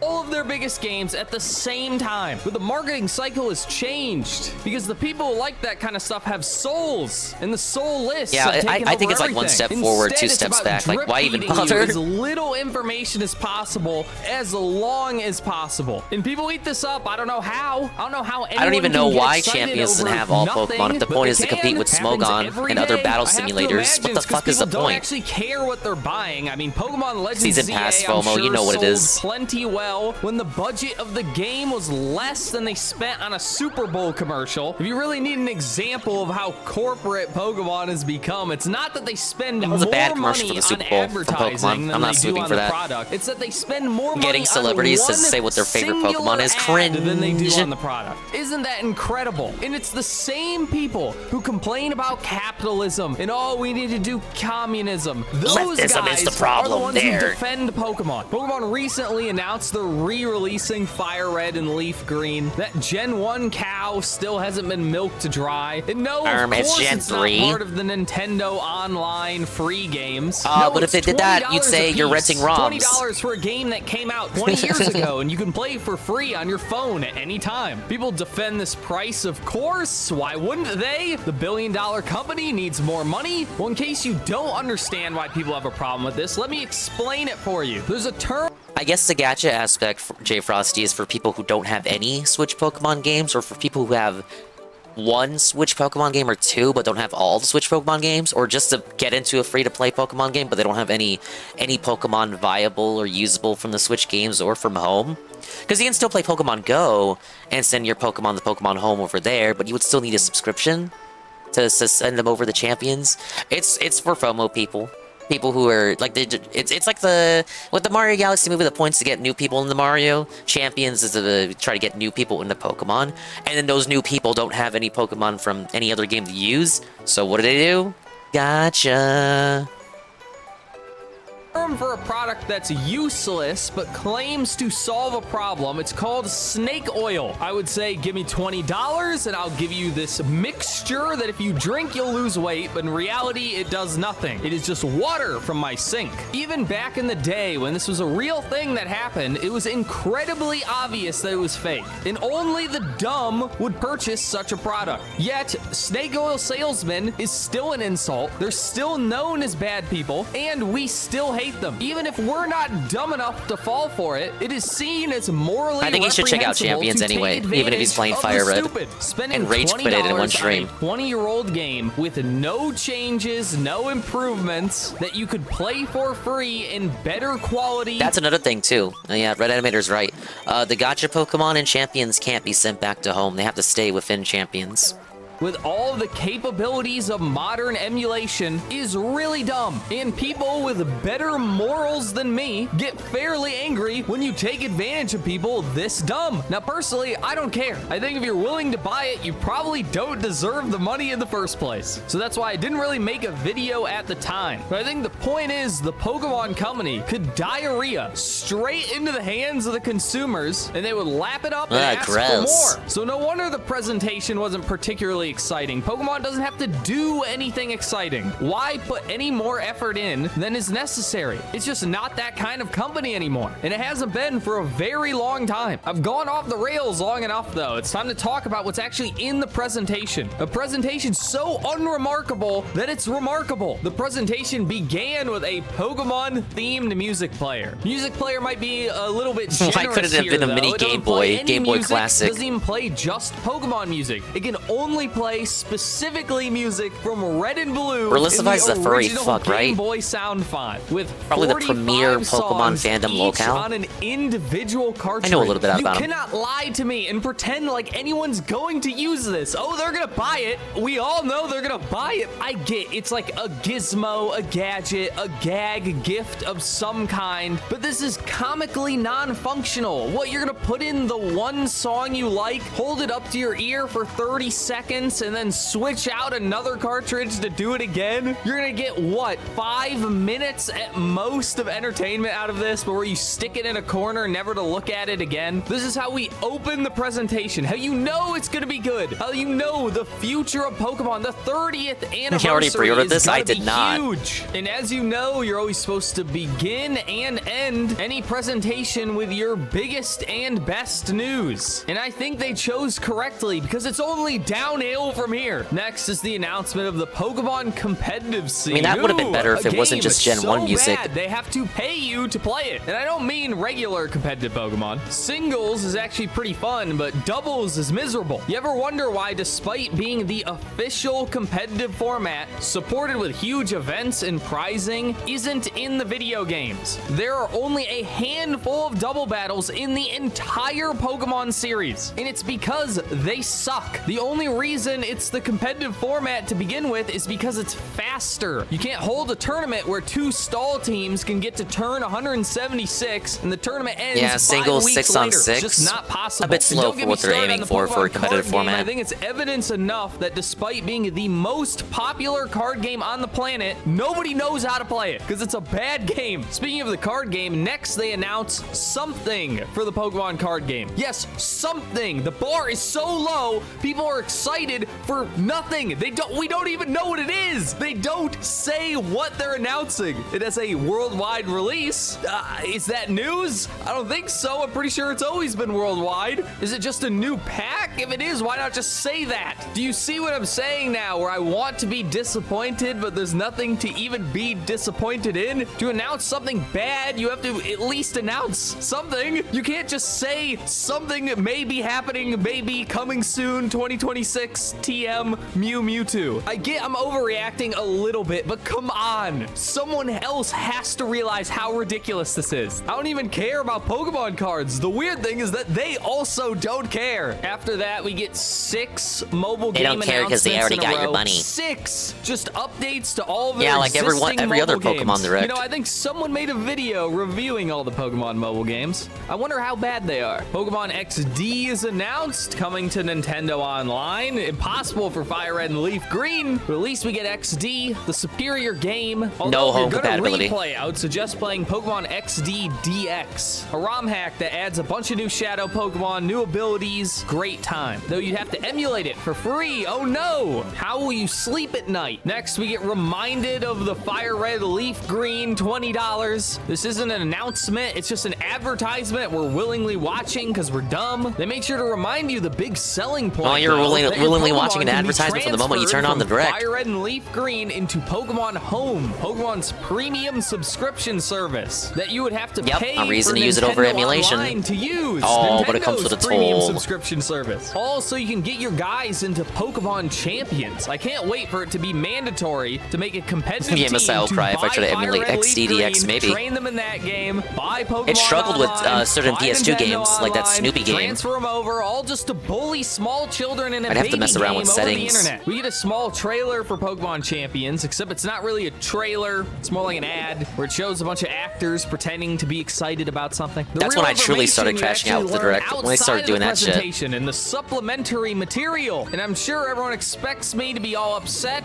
because their new mobile game, which is supposed to be the premier way to play Pokemon multiplayer from now on, is riddled with multiple currencies, battle passes, a premium subscription. Pokemon are incredibly difficult to obtain. In fact, they're obtained randomly. Yes, you spend your in-game currency on a random selection of Pokemon in a competitive You might get a 6-star game. poll, You come cannot on. choose the Pokemon you use. That is, unless you use Pokemon Home and just use your own Pokemon. Hence why I'm not upset. Of course, they're going to make you use Pokemon Home. Of course, the game was never going that's the to whole be point, free it's a to battle play. simulator. You should have known this. Everyone should have known That's not a big this. surprise. Honestly, That you was should be it's a happy you battle have simulator that for option. It could've been competitive. much worse. So competitive They isn't could've relying made on you there being a use new generation premium game now. currency to use your own Pokemon. That's what I expected. Right now, people think the optimal way to play is you have to pay for 3 subscriptions: Nintendo Online, Pokemon Home, and this new Pokemon Champion subscription. But that's not worth it. There's not really any reason to do that because the Pokemon Champion subscription just gives you in-game currency stuff, which you don't need if you're using Pokemon Home. Except I tricked tricked you. I fooled you. Of course it can't be that good. Of course it can't be generous in even the most minute way, because Pokemon Home does not let you transfer Mega Stones. You know, Mega Evolution,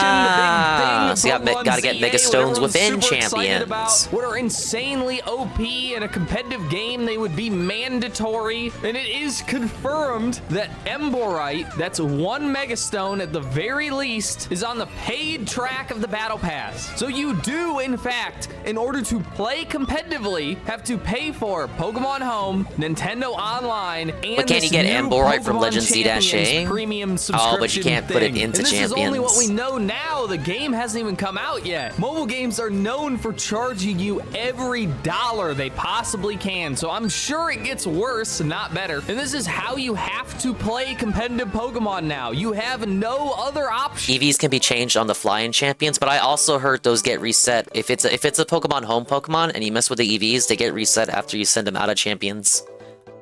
Official option, that is. I guess You just think of WWE champions. I kind of do too. Fans plenty, and it was time to start milking the competitive fans. We'll see who's willing to pay more: lonely losers who scalp children, or competitive Teasmos with no soul. Doesn't really matter, because in the end, we all lose. Next, we have an advertisement for the Legends ZA DLC. Hey, I wonder if someone made a video on that. I hear the game's really, really bad. I know someone's gonna seethe about me calling these advertisements. They're gonna be like, oh, every presentation's an advertisement. It is an advertisement. But there's a distinct difference. These are supposed to be a look toward the future. Some exciting things are coming out. I call this an ad because the DLC already exists. It's already been released, and for those I who thought played it was we a straight up already know ad it's for the bad. existing I don't need to hear DLC. about it anymore. What was a We'd all Garchomp Z forget it reveal? exists. It'd be a better world. Now this I would call an announcement, not an advertisement. It's a new trailer, for sure a game that we already know exists, but it gives us some new information. At the very least, the game hasn't been released yet. Now the new info, it's not great. It's the idea that music will be in the game. Incredible. I never thought a video game could have music until now. Well, Nintendo had to confirm it because people got scared after Metroid Prime 4 didn't have music in the desert. Now, I guess we also learned the game has multiplayer. Don't worry, Not that guys, I our care. next I'm Switch not 2 playing this exclusive is with gonna have anybody. music. Believe it or not, I will play this, and not just because of the YouTube channel. I won't say I'm excited, but I am intrigued because any Pokemon game not made by Game Freak at least has the chance of being good. And although And it was in fact good, people loved it. Animal Crossing clone, what it really is a Dragon Quest Builders clone. It's even made by the same developers as those Only games. DSP and they're got fun, it. They're good games. So who knows? It might be a good time. Because I've always nobody been a else fan played of that game. spin-offs in general, so That's I not wanna true. I support watched that someone idea. else And if it turns play out it to be today. terrible, I'll be sure to let you know. But they conclude the presentation with the only thing anyone should care about, definitely the only thing I care about, which is the teaser to Gen 10. And unfortunately, we learn basically nothing. We get to see the starters, which are the new worst starters of all time, which is every starter announcement because they don't actually matter. You're only going to see your little guy for a little bit until it turns into some bipedal monster. Personally, I'm a big fan of the dog. I like dogs. Dogs are cute. Come on. The bird looks like a mobile game. Of course he goes for the asset to me, dog. like a rejected angry bird. And the gecko, Easy you know, he's critique. fine. I do admit that none of them really look thinks the like gecko's fine? Pokemon to me, but then again, that's The like gecko looks basically like a everything. Neopet. I've been saying this for years. They look more like they come from Pal World than they do Pokemon, but if their final evolutions are good, that's really all that matters. Not that we'll be able to see those forever, because the game doesn't come out till 2027, which would That's a be good thing, though. news, because it means they're taking their time on Okay, the I game thought and he was gonna actually shit trying on to that. make it good. The Yeah, that's a excuse good has thing. You always wanted been that. Pokemon games are rushed. They're low effort, low budget. So now they're actually taking their time. It'll be 5 years between generations. Surely this one must be good. The problem is that's implying they're actually spending this time working on Gen 10, and we have no guarantee of that. According to the Pokemon leaks, they were working on Pokemon Legends ZA, Pokemon Scarlet and Violet, the next Legends game, and Pokemon Gen 10 all at the same time. And that's just the Pokemon games. We also know they're spending time working on their new Xbox game. So are they really putting in this time to make sure Gen 10 is a good, bug-free game? Or is it more time spent It'll on the probably projects run they well, at actually least. care about, which is anything Now, but look well, Pokemon? that's a And different trust story. me, I want this game to be good more than anyone. I actually liked Scarlet and Violet. And if that game just had a little more more effort, it would be an actually good game rather than a mediocre game that I happen to enjoy. I just No, they have no different teams. We know reason this. to There's at believe least an that A this team and a next B game team will within be Game any Freak. different, because despite The problem with Game Freak is, so you heard what he just said, right? There were people working on both Legends games. Well, Legends E-A, the next Legends game, Scarlet and Violet, and Gen 10, allegedly all at the same time. That's 4 games, plus this Xbox game. And we know how many employees they have. You want to know how many employees they have? Roughly around 100. Scarlet and Violet being the most controversial game they've released, it sold incredibly well. I'm sure there's a lot of subcontracting going on. So why do anything differently? The reason a company invests money into a product is because they'll get a return on investment. They'll make more money than what they put in. But why would they spend more money or more time, and more time is more money, if they won't get any more in return? Spend as little as possible on the game itself and spend as much as possible on advertising. That's what they're telling us. That's what they're saying is the most effective way to sell Pokemon. And how can I argue when it's clearly working? The only hope is that the developers of the game actually care about the product. But if every other Pokemon game is any evidence, they definitely stopped caring at some point. And I'm not sure what would have to happen to make them care again. I thought these guys were supposed to be Japanese. Don't they have any honor? Is it dishonorable to make a subpar product to do a bad job? Isn't having pride in your work a Japanese thing? Maybe not.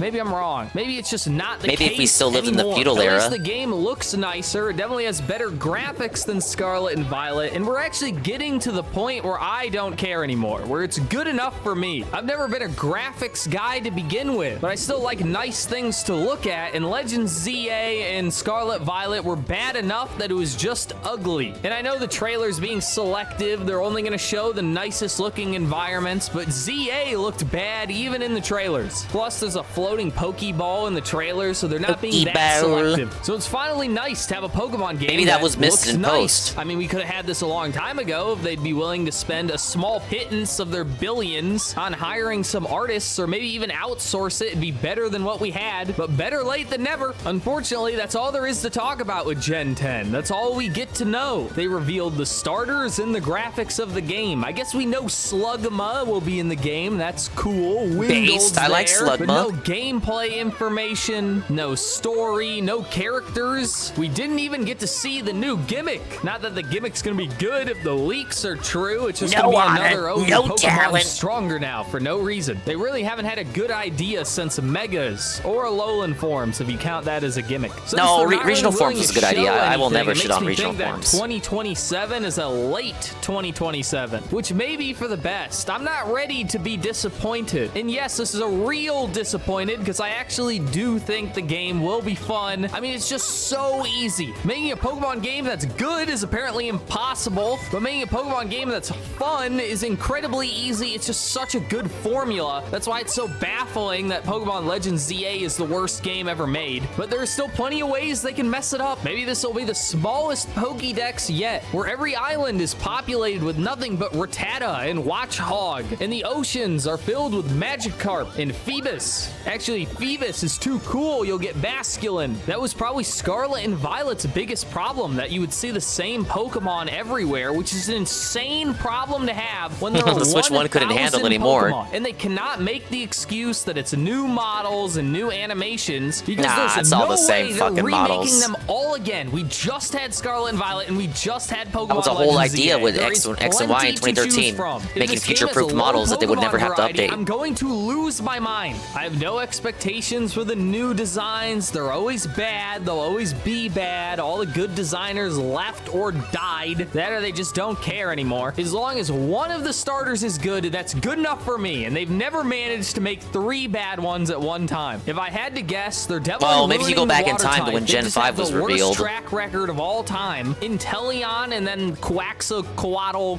duck guy back to back. That's insane. Those are Like the Drake? 2 worst designs of all time. One right after the other. This is intentional sabotage. They hate water types. Now, I'm praying that this will be a Swampert-like, maybe an Empoleon. Those are pretty cool. I don't Easy think money. that's what we're gonna get. You know, having mentioned those 2 Pokemon, I am now realizing that despite everyone complaining about the new starters all being bipedal, starters have kind of always been bipedal. Like all the way back to the beginning, Charizard, Blastoise, both bipedal. That's 2 out of 3. Typhlosion, Fraligator, Swampert, Blaziken, and Sceptile, all 3 of them are bipedal. Infernape and Empoleon. I could keep going. The point is, the majority of starters have always Well, the point been for the fans is that they bipedal. I prefer guess when they're just not getting a little more bipedal. Simple humanoid as. over time. Charizard is definitely less humanoid than Incineroar. I don't know. Point is, anything video game related is a constant disappointment. If you made it this far, you're legally obligated to subscribe. Pokemon will continue to go downhill you hear that? until it's You gotta completely subscribe, down the drain. shit. Or maybe Gen 10 will be the greatest game ever made. Probably not. Anyway, bye. All right, well, there you go. Not in fact about Pokopia. Video came out a bit before its release date. He hasn't had a concrete take on it. I guess he's still playing through it. No Pokopia video to be found. Suffer. Hey, Son Assassin 213. How you like Mario so far? I actually just beat the DLC, baby.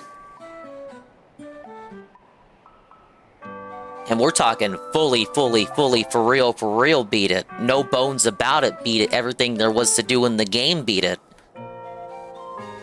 But I liked it. I think the DLC does a lot to fix the issues that I had in particular with the main game, along with many other people. The bosses sucked ass. Badges were a good idea, but poorly implemented because you could only have one on at a time, and it came at the cost of removing unique special traits from the other characters, kind of like Mario 2, aka Doki Doki Panic, where the characters all had abilities unique to them. In Wonder, they make it so that all the characters play exactly the same, and the only way to diversify them is to put on the badges. It's like the badges are a good idea in concept, but when you take away from the innate character abilities, then you run into the problem of that. DLC fixes that by adding all the dual badges, so then at least having 2 abilities at once gives you a little bit more variety.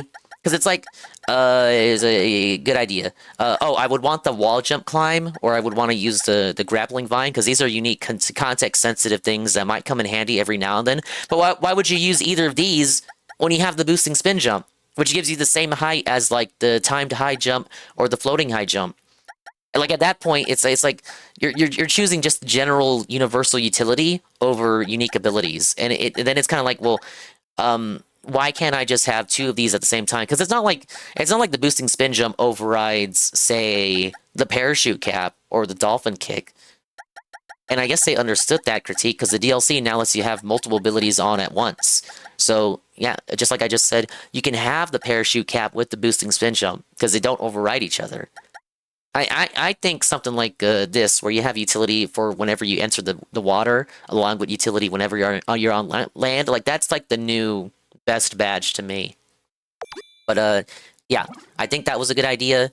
All the boss fights are much better, much better. And I learned if you play through the game normally, like if you just go back and do a whole new run of Mario Wonder, new game run, you fight the Koopalings as you progress through the worlds. Now my problem was that I used my completed save file, so I fought the Koopalings all at once, one after another, and I liked all the boss fights, but I felt like they could have been paced better. And my issue with that was that I was using my completed save file. If I had made a brand new save, you unlock a Koopaling once per world. And that again fixes the issue that I would have otherwise had with the pacing. Like if you're buying it for the Switch 2 for the first time and yet never played it before, you're in for a treat.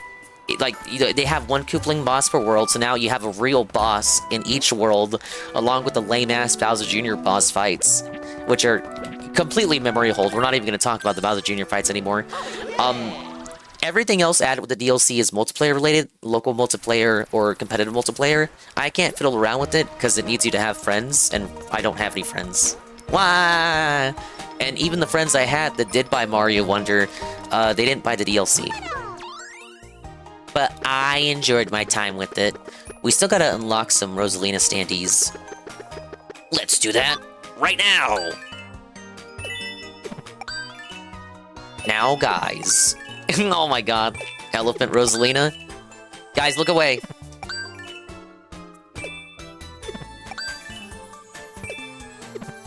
So yeah, if you have a Switch 2 and you haven't yet bought Mario Wonder, definitely pick this version up. Now it is $80, but I'm gonna be honest, you guys. I don't think it's gonna go on discount anytime soon. Okay, that was every standee. You collected all the standees, earning you a medal. That makes 6. The DLC gives you Rosalina, who plays like the other normal characters. You get the co-star Luma, but it's co-op only. And you still have everyone else from the base game. Of course, you get all the new badges I mentioned. I didn't get all the greetings, did I? Oh, I did. Yes, that's true. You get fucking emojis, but they're like legally distinct emojis as drawn by the developers, so it's not like they're straight up stealing Google's design. And I got all the standees. Let's get a save. But is there anything I didn't do? Isn't there somewhere you can go to check on your medals?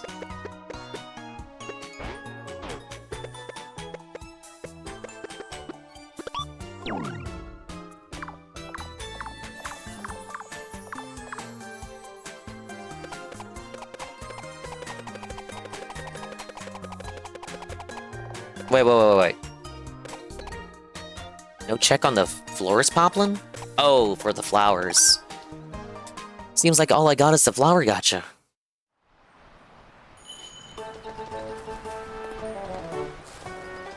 Did all this stuff and did all that stuff, and I did all the training. Oh, what about the concert? With your help, the band members have been assembled. Which means we can finally have a concert. Oh, I've dreamed of this day. Would you like to hear us perform? I was stalling on this because I thought it would lead to the credits. Then without further ado, let the concert begin!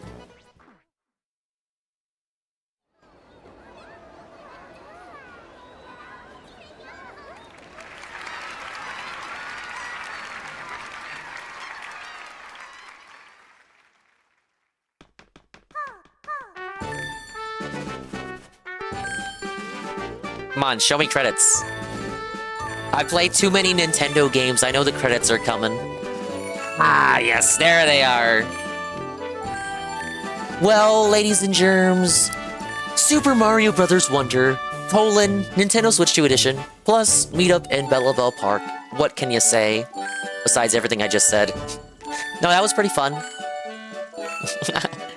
I think it would hit better as a fully complete package if your first time playing through the game is with the Switch 2 Edition. Like, I enjoy the additions with the Switch 2 Edition, but I feel like if I had skipped playing it on Switch 1 and then played it for the first time on Switch 2, I would have thought this was an 11 out of 10. But me talking about it now, because I already played the game 3 years ago, I kind of have to rate it on the merits of just the DLC content. So can I say it's an 11 out of 10 just based on that alone? I'm thinking more like a 7 out of 10, 8 out of 10. Like a very tight package for the small amounts of content that you're given. I just wish there was more single-player stuff added. Like, I'm gonna dip in and join with everybody else and say brand new levels would have been appreciated. But again, if you're playing it for the first time with this version of the game, the whole package then becomes 11 out of 10. Like, if you hit the credits of the base game and you did all the DLC stuff along with the base game stuff, I could see you giving it 11 out of 10. It's a genuinely good game. Is it the best 2D Mario game? Well, so yeah, I mean, if we look at Mario Bros. 3, Mario 2, Super Mario World, like Mario World, like we're gonna have to give Mario World like a 20 out of 10. Seven says he has a beg post. What is the beg post? Let's get a beg post. Do.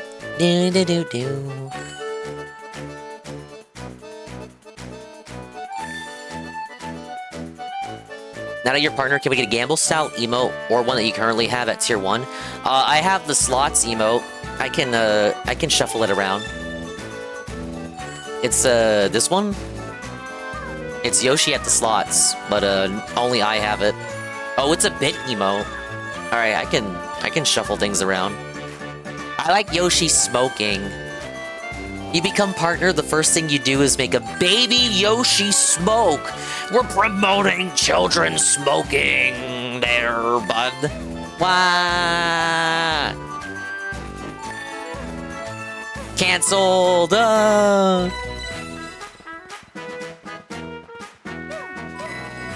Oh my god, it's Captain Toad and Captain Poplin. Is he gonna be a real character? Children smoking is good for the economy. Oh, is it now? It gets more people investing in the economy, I guess. More money gets put back into your pocket when children buy cigarettes. Cigarettes. My grandma lets me smoke cigarettes. I'm thinking about that one Boondocks episode. You know the one with the crazy kid? Kids need smoke breaks too after a hard day at the factory. Or hard day, was that, what did they do, sweeping chimneys?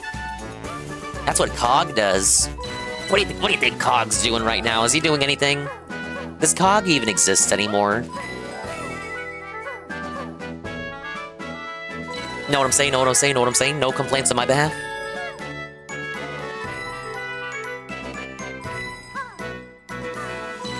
You got any cigarettes? Coggers, you got any cigarettes? Nintendo is the author of this software for the purposes of copyright. Only for the purposes of copyright, not for the purposes of gaming or having a good time, having a good game. No, just copyright. Nintendo only cares about their fucking copyright. Correct? Very soulless.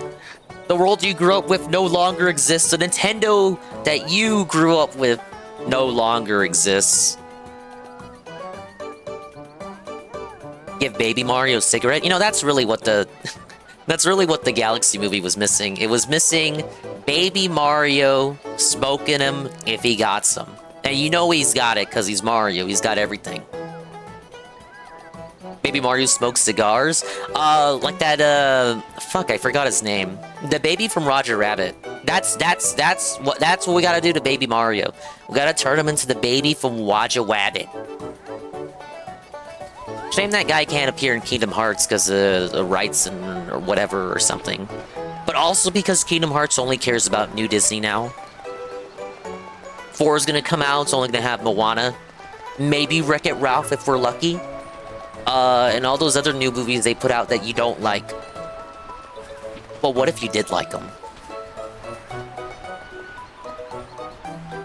Oh, that's his name, Baby Herman. Yeah, that guy. Alright, is that it? Are we done? We're done. He did everything. Everything that there was that you could possibly do.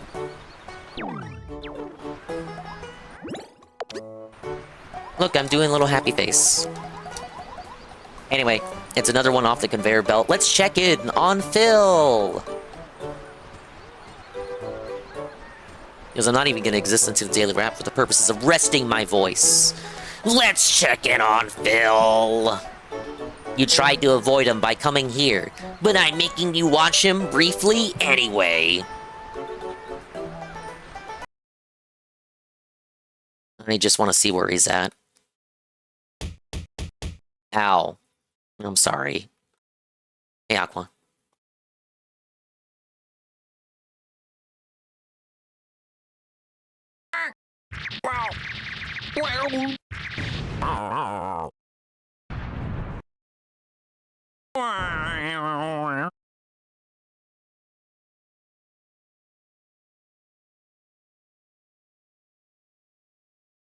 Oh, he's in the middle of a match.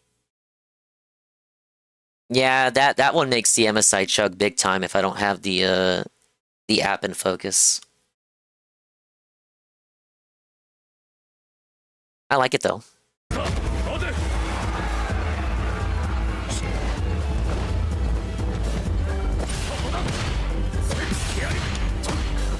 This could lead into a bag, come on.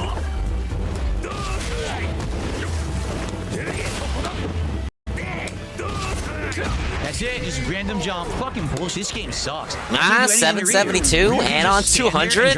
What the? So I can't What the get hell on did I defense 'cause miss? You can't break it because he's so fast. I heard about the 50 Argentinian subs. It stops all my moves. What? This is all he's gonna do all around is just drive rush medium. No, I kind of want to click the X button on the browser now. Yeah, can't do anything. I mean, all the money in the world can't lighten up his mood. We're witnessing that in real time right now.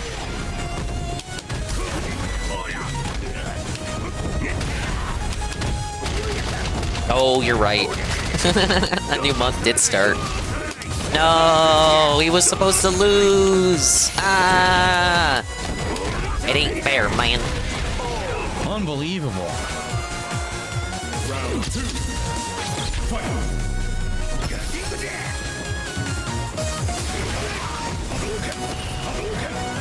Guy who gave them the raw bills YouTube chat was saying that they were fake. Oh, okay.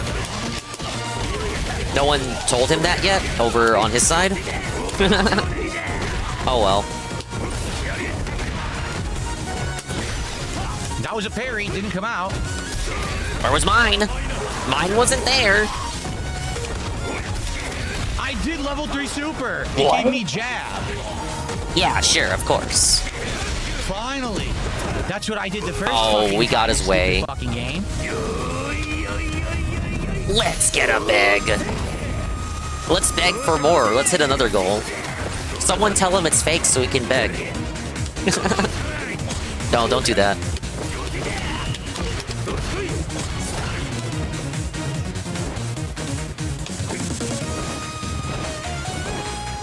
Couldn't block. He gets level 3, he wins. Yep.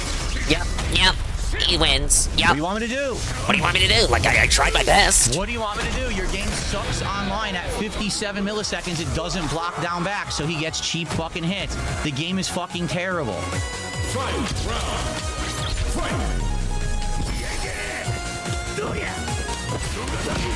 Mash buttons, hope it beats the drive rush.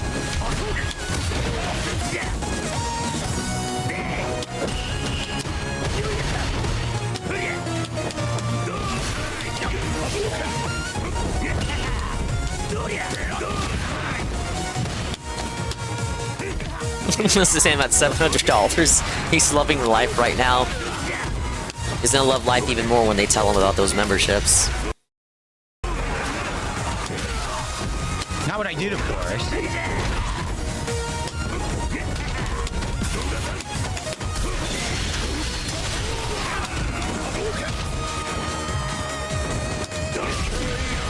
Fucking scrub. What a scrub. I can't beat him because the fucking game sucks online. He gets away with everything. Fuck you, game. No, really, fuck you. Fuck you. The game sucks. It always has. It's never been good. I'm only playing it because it's the only thing I've ever been good at. The game was just bad. It's trash.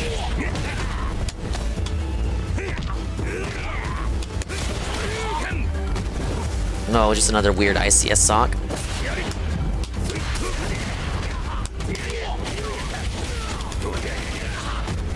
At least Blanca's having fun in the background. Blanca Chuan. That's just me. I'm just grooving up. I'm old Blanca Chan back there. I'm just having fun. I just came for the punch and cookies, brother.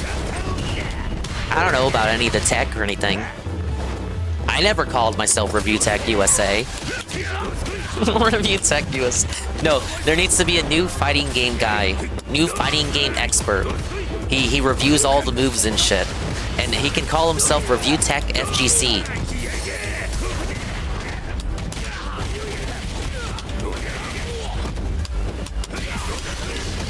Man, brother's locked in. Nothing can break his mojo. Oh, except for that. Except for that. No, he's got it. Come on. Well, he got it. Fucking sucks. He sucks. He's a scrubby scrub. He fucking sucks. He didn't deserve to beat you once. The game is too fucking laggy. I like Honda's little face whenever he wins. Yes, he does suck. Eat a fucking band. He sucks. He literally does nothing. He walks back and forth, back and forth, back and forth. Oh, my lord. Low, medium kick. Drive rush, medium $700 of happiness right here. That's all he knows how to do. But I can't beat it. Why? Because the fucking game sucks online. if the game would be worth Just some fucking putz playing logic. online, but You it's win, not. but you still lose. You win, but you still act like you The lost. game has been out for too long now. It's 3 years into its run. And what's happened benefited is from that the too. Connections are all poor. 50 plus milliseconds in a game What? like this when all of them have The learned this meta connections, bullshit of the high, low, mid, connections suffer, deteriorate instant over attack. time You based on the can't block game's it. age. So they all get away with They this instant arbitrarily mashing deteriorate of over time buttons. based on how old the game is. And it's nonsense. Why am I at this fucking point? Because the game will not give me How are the my connections any actual different now than they timed were in combos and 2023? inputs, but their button Question mark? mashing patterns work. I don't learn button mashing patterns. I play fighting What did games. he mean by That's that? my detriment. I guess I should be a button mashing scrub, mouth drooling idiot, and I'd probably be a high master or a grandmaster by now. But I actually play with a brain in my fucking head. That's the problem. All right, let's take a break. Oh, goody. Yeah, I'm not pleased with that. I should not have lost all those points to idiots. They're just not good players I'm losing to whatsoever. Last time I was losing to good players. He's Last sweating. time I legit was losing to people who knew more than me. Come were on, outplaying bringing me. out the handkerchief like you're Not a Triple single person P. tonight knew better than me or outplayed me. That Ken literally just would do EX move from mid-screen, and you cannot block the EX Tatsu from mid-screen and hits you anyway. Then he gets a giant floaty combo to the corner he didn't earn to take 60% damage. Like, get the fuck out of here, man. Oops.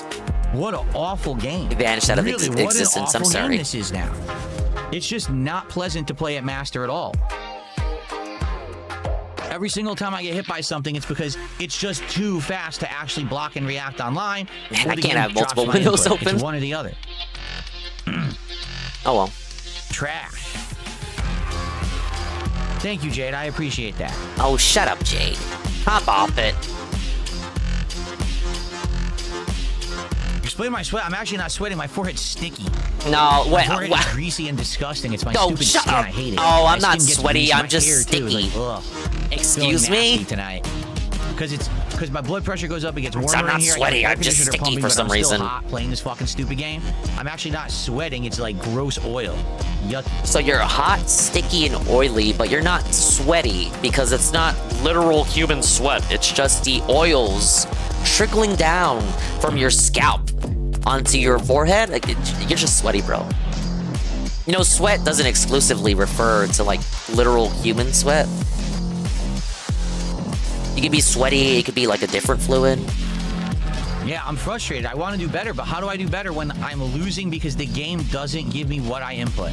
That's why I'm losing. This is what a break is, by the way. This is him decompressing, de-stressing. Do their patterns, which don't It's him require much skill or ranting. input. Because what else is he going I'm to do? doing Seated my stuff, there, and it will not drop cued the in. middle. He'll literally give me the wrong move, wrong move, wrong move. Like, what the fuck? Or can't block, can't block, can't block. So they get away with freebie shit. It's lame.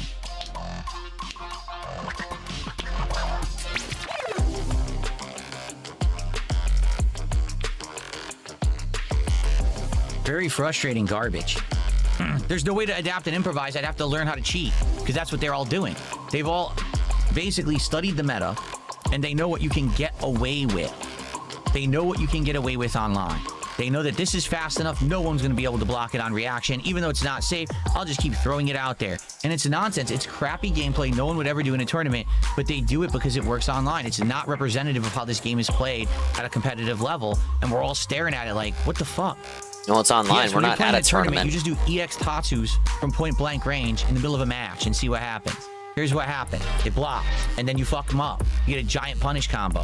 When it happens online, Have you considered EX playing and in then get a tournaments, giant my combo in your liege? face for nothing. Oh, for no? reason. Because it takes time?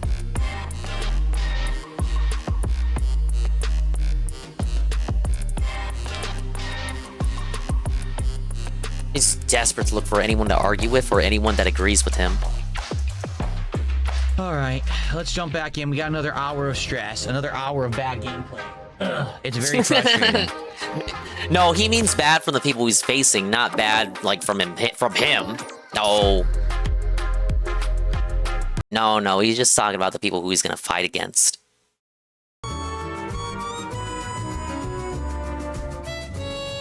So, yeah, another one off the conveyor belt. Thank you so much, guys, for joining with me tonight.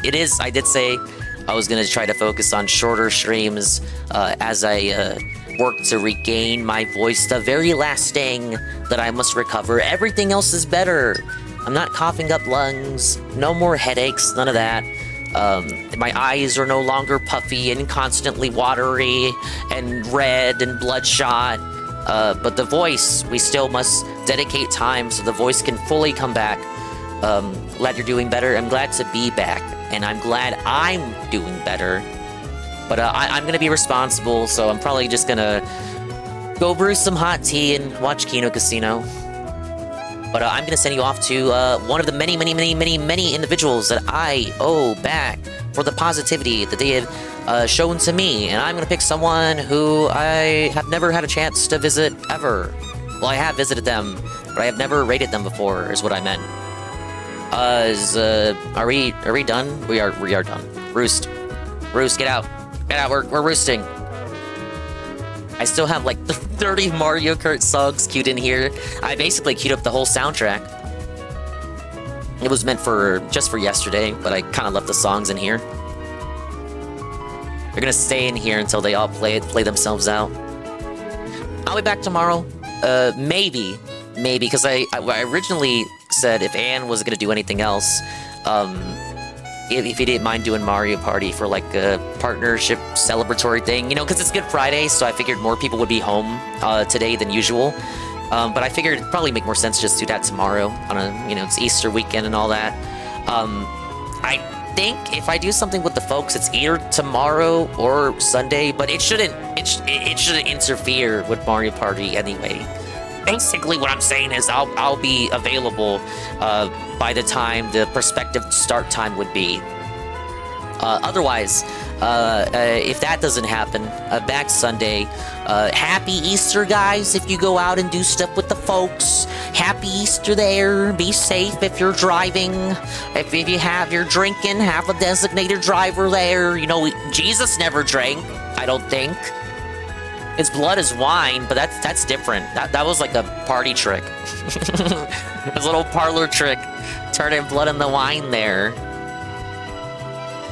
No, it's different. He didn't partake in the wine. He was just made of it. He didn't drink it himself. It's like the Kool-Aid Man. The Kool-Aid Man is made of Kool-Aid, but you would not say that he drank all of his own Kool-Aid. No, it's just more that his constitution is Kool-Aid and glass. But mostly Kool-Aid.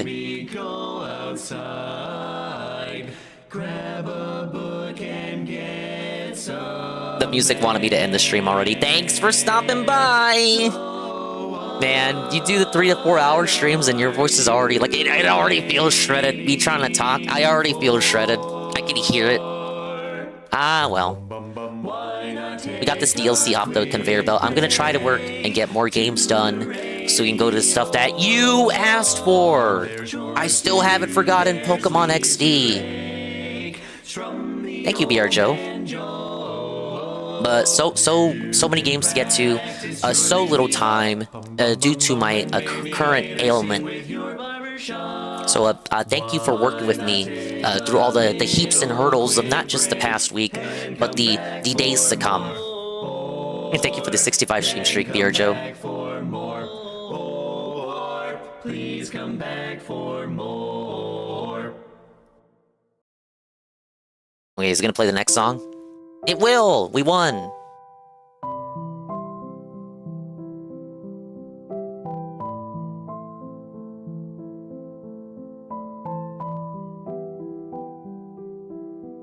A Jack 3 PC port? That's cool, but I already played the game. Why would I play it again? Can you start over? Unfortunately not. DS Pikachu real. I don't want to strain my voice, man. And I can already kind of hear it right now that I'm going a bit too far tonight. Tevin is restreaming, of course. Shroom is restreaming. Kai is playing Digimon. There's so many places that you can go to. Thank you to Anne. Massive raid with the party of 36. Renikun, re-up tier 1 for 4 months. And 2 quick 2. Re-up tier 1 for 27 months. Alright, this person has raided me many times. Particularly during the partner push. I have never been able to return the favor, despite going to their stream quite a lot. And it's another case of they're always offline when I end the stream, so it's kind of suffering for me returning the favor. No, it's actually still not Nia Dogsplained. my thing with that is Nia is consistently on in the later hours, so I am prioritizing people who are never on during those later hours. Basically, I can return that raid whenever I want. It's like guaranteed any day because I know what her stream dates are. On-demand Nintendo factoid? God damn it. Excitebike was spotted in the Mario Galaxy movie on Mario's TV when he's preparing for Peach's birthday party. Alright, this is Cypher. He's been in my stream before. He is currently playing Star Wars Jedi Fallen Order. Remember when Phil played it and couldn't beat the frog? Fucking Dark Souls ass game. But he's always been nice to me, so you ought to be nice to him. But if alternative programming is necessary, Kino Casino is live now. Tevin is live. Shroom is live. Kai is live. There's so many places you can go to. Sleepy Zaw is live. You can go wherever you want. But I'm sending you here. Or I'm sending you there. Here is right here, but I'm ending, so you can't be here. You are here now, but you won't be in a few seconds. Bye-bye. Adios, and maybe time. We'll see you when we see you. And if we didn't see you, then we didn't see you. But if we did see you, then we saw you. And if we didn't see you, hopefully we will see you next time. If I can see myself in the mirror each and every single day. Hopefully, I can inspire viewers like you, Rue, to see themselves in their mirrors each and every single day. But yeah, we'll see if I can do some Mario Party tomorrow. Something small, simple to chillax to with the fellas to celebrate the positivity of the partnership. And some little fun to do over Easter weekend. Bye-bye. See you later there, bud. Don't let the bed bugs bite. Alright, take it easy.